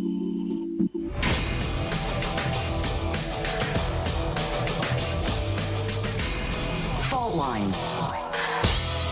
And we're back. You're listening to Fault Lines with Thomas and Stranahan. 202-521-1320 is the phone number. Again, 202-521-1320.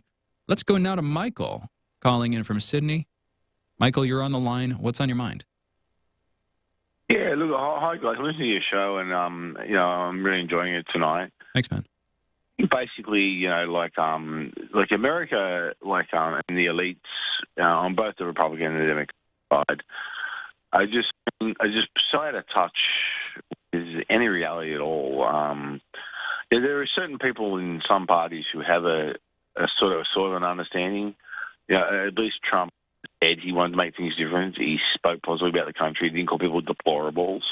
He called out the media. He called out the elites, even though he was one of them, and he didn't really want to change it. Or if he did want to change it, it was for his own benefit, not the American people. But he didn't call them deplorables, and that's not a good way to give it. And I mean, even like Hillary Clinton did. Biden and even on the campaign trial, Joe Biden abusing unionists and black people saying, "Well, if you don't like it, you can go vote for Trump." Well, I mean, that's... If you don't vote for me, you ain't black, I think was the direct quote. Another quote. Black, you vote for me. And there was a unionist in a car factory, and he said, "Well, if you don't like it, you can go vote for..." Yeah. So just a total lack of disrespect. And just a lack of disrespect. I wouldn't say that Trump is the most respectful person, but I hear what you're saying. He didn't say that kind of thing. No, he didn't say that kind of thing, no. He did say in general, he made misogynist generalizations. But I mean, it could have been said about the Americans, some white people as well. I mean, in every bad, in every apple, a bad apple, usually more than one. But there's also many good apples, and So you don't throw the whole apple, you don't throw all the apples out for the sake of one rotten one, on both sides, But yeah, so I mean, I just think there's a real lack, and just a real concept of aggressive geopolitics, let alone domestic politics, also geopolitics. I mean, America is playing 2D chess in basically a 10D world. I mean, you have geopolitics, you have economics, you have economic as well. You have cultural, you have historical, you have religious, you have ethnic. You can go what you laws. You have religious as well. There are so many little intricacies that go together to actually forming a clear, coherent policy that has any chance of actually achieving your goals. And like in China, they're not bluffing. They're not bluffing. I mean, like, if you didn't learn anything in 1989 in China, they weren't bluffing then either. That was a coloured revolution attempt, and I told you a few months ago about Bob Hawke over here in Australia coming out in an interview saying, yes, actually, there was no massacre in Tiananmen Square for all intents and purposes, right? There was no massacre. But basically China, and Mikhail Gorbachev was actually in China, broadcasting into Russia. about the revolution taking place, attempted counter revolution taking place in China, the counter revolution taking place in China. And he was broadcasting live into Russia in 1989. You can't get one West Indian journalist broadcasting live in Tiananmen Square today. And China was closed in 1989 apparently, and now it's open. And China called their bluff. They said, we got nukes, do it. So you think China's bluffing? They're not. They're now exponentially more powerful, exponentially more economically powerful, and they're not bluffing at all. Trust me. But when you say they're not bluffing, Chinese people. When you say they're not bluffing, this is the big question, whether we're actually going to push it on Taiwan. Because if we decide to push it, I don't think they're going to be bluffing. But if we decide to push it, neither will nor will we. And that just is outright war. And with nukes, that gets extremely messy extremely quickly. With the diplomatic front. I heard you talking. Yeah. You heard that conversation. What do you think, Michael? And about 3 or 4 weeks ago, you were talking about the fact that 10 Minutemen got blown out of the sky by ET. Wait, what was I talking about? ET, and who controls ET? Wait, what? Wait, said it again. What got blown out of the sky? I heard you was on your show ago saying that 10 Minutemen got shot down by ET. No, not shut down. They shut off. Like it wasn't flying or anything like that. The military leaders, or the people who were basically in the military at the time, were saying that different installations or military installations that had nuclear weapons, that those weapons were basically taken offline. But they weren't shot out of the sky. I think it was one that shut down. You're talking about the Bob Solis thing. It just took me a second. I was trying to connect. Well, who did that? The presumption is extraterrestrials on Bob Solis' part. I think. We don't know. I mean, we don't know. Yeah, really. Yeah. So I mean, obviously, ET doesn't want a nuclear war. Maybe, but I'm not going to go that far. That's the thing. I can come up with explanations for these things that don't involve ETs, and trust me, I have in my own time. All sorts of weird reasons for why we're not dead from nuclear war. Quantum immortality. I'll just put that phrase out there. You can go look up quantum immortality and try to figure out for yourself exactly what I mean. And trust me, you will, and you'll regret it. But Michael, I wouldn't necessarily say, okay, the ETs did that back then and therefore, because literally then what I'm saying is, okay, if we get into nuclear war, trust me, nothing bad's going to happen. ETs will protect us. We're fine, man. We're fine. Yeah. I'm not going to take that stance, Michael. I will. You will, but then you shouldn't. Come on, man. Yeah, my man. I don't want you. That's a cold comfort. If you have that comfort, then you have all the reason in the world to bluff. Then it's all for bluff and bluster, and you can throw nukes around and rhetorically all the time. And when push comes to shove, nothing's going to happen. Do you think that's what's going on here? I don't know. Did you really know nothing's going to happen? I mean, you seem to be confident about something you know nothing about, and you seem to be confident that nothing's going to happen. I don't know, Michael. It's improbable. No matter what is improbable. No. He's not. No matter improbable is the truth. No, Mike. I mean, we've had this conversation a few times where we were talking about the potential for a larger conflict with Russia. With China and the United States, and this kind of sleepwalking into a war. I don't think that's what Shane is saying at all. I think his point is it's not so much that it can't happen. I'm just not going to assume that aliens are going to shut down nukes whenever they start flying. That's a kind of nobody got involved in the Second World War, and you had 50, 60 million people basically dropped dead or were killed in that war. There's nothing to make me think that anything is going to take place that's going to be this kind of hand of God, But here we have a couple other callers. Michael, any last points here? On a lighter point, maybe Failure was in a movie by Matthew McConaughey. Wait, you cut out for a second. Please say that one more time. Maybe Failure to Launch was in a movie starring Matthew McConaughey. I heard Matthew McConaughey. I heard the last bit, which I hear is considering a run for governor of Texas, but I couldn't get the first part. Launch wasn't a movie by Matthew McConaughey. Interstellar? Failure to Launch, Failure to Launch movie with Matthew McConaughey. Thank you, Michael. Michael calling in from Sydney. Thank you. I'm sorry. Let's go to Mandel calling in from North Carolina. Mandel, you're on the line. What's going on? Well, to piggyback on what the last man said, remember Gary Sevens, Star Trek? Look, Kamala Harris would qualify as Khan Noonien Singh's sister. The 1960s work of an Indian biological engineer who couldn't understand why the simple people of Earth would not accept her superior benevolence. Well, it wasn't benevolence. Khan was going to kill people. I mean, he was like a warlord or something. But they're genetically modified. And look, whatever you want to think, he was a mover and shaker. He gets stuff done. Kamala Harris seems to be the opposite of that. True. Wait, I'm sorry. You guys are having a conversation about Khan, like from Wrath of Khan from Star Trek? Yeah, Wrath of Khan. Right. I'm just trying to, we went from, I'm sorry. Because, he was like a genetically modified warlord and that type It's of both thing. great, but I feel like I'm dreaming all of a sudden. It's like this is very surreal. Mandel. Like, how did Kamala Harris get it? Why did you go to Khan? I still don't understand. Okay. Khan was constructed in India in the 1960s by biological engineers in India. This is the argument in the Star Trek universe that Khan, the character, right? Kamala Harris's mother was a Indian biological engineer, and she was made in the 60s. There's this. They are the same person. Is basically the argument you're making. It's just an observation. It's not an argument. Fair enough. Yeah. No, that is true. That's hilarious. I love it. Thanks. Look at her personality traits and how she wants to conduct the government. She's kind of similar to Khan. Mandel, thank you for the call. 202-521-1320. Let's go now to Michael in Silver Spring. We have the 3 M's. It was Michael, then Mandel, then Michael again. Michael calling in from Silver Spring. You're on the line. What's on your mind? To piggyback on what the last couple callers said, these extraterrestrials. Well, Jeff Bezos. How is it possible that Jeff Bezos can go supposedly into outer space and not worry about these extraterrestrials? If we look on YouTube, we can see that they shapeshift, they teleport, they have invisibility cloaks, and it's on YouTube. And the question is, Bezos, is it possible that he took that venture and risked his billion-dollar life, which is probably worth $1 trillion, including insurance, without getting help from NASA? Doesn't that imply that there's a connection between Amazon, Jeff Bezos, and the government, the federal government? There is 100% a connection, several connections between Amazon, Jeff Bezos, and the government. If I had to characterize it, I would characterize it as Amazon keeps trying to get government contracts and competing with like Tesla, or not Tesla, SpaceX over them, sorry. The other Elon Musk venture. It keeps competing over these contracts, and they keep getting into fights and making fun of each other for it. And that's how I think of, and also Amazon why am I making this connection?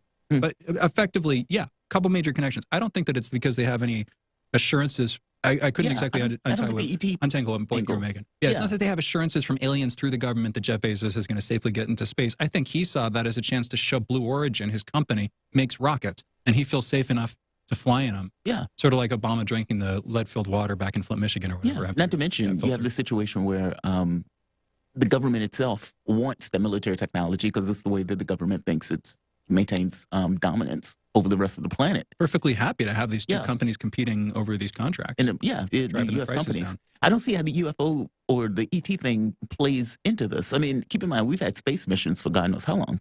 I don't necessarily see the connection. I think because Kamala set it up with the aliens as Khan. Anyway, Michael, what were you saying there?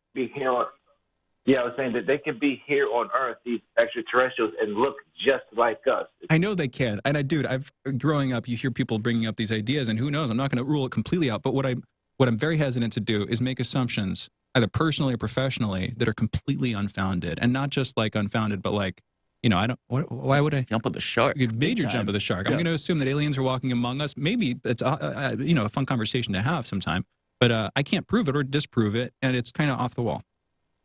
Especially in regards to government policy, like adding Jeff Bezos into it. It's just an odd mix. Even though, anyway, not to nitpick. That's just why that's why I personally wouldn't go there. But anyway, thank you for the call, Michael. Appreciate it. We're pretty much closing the show out.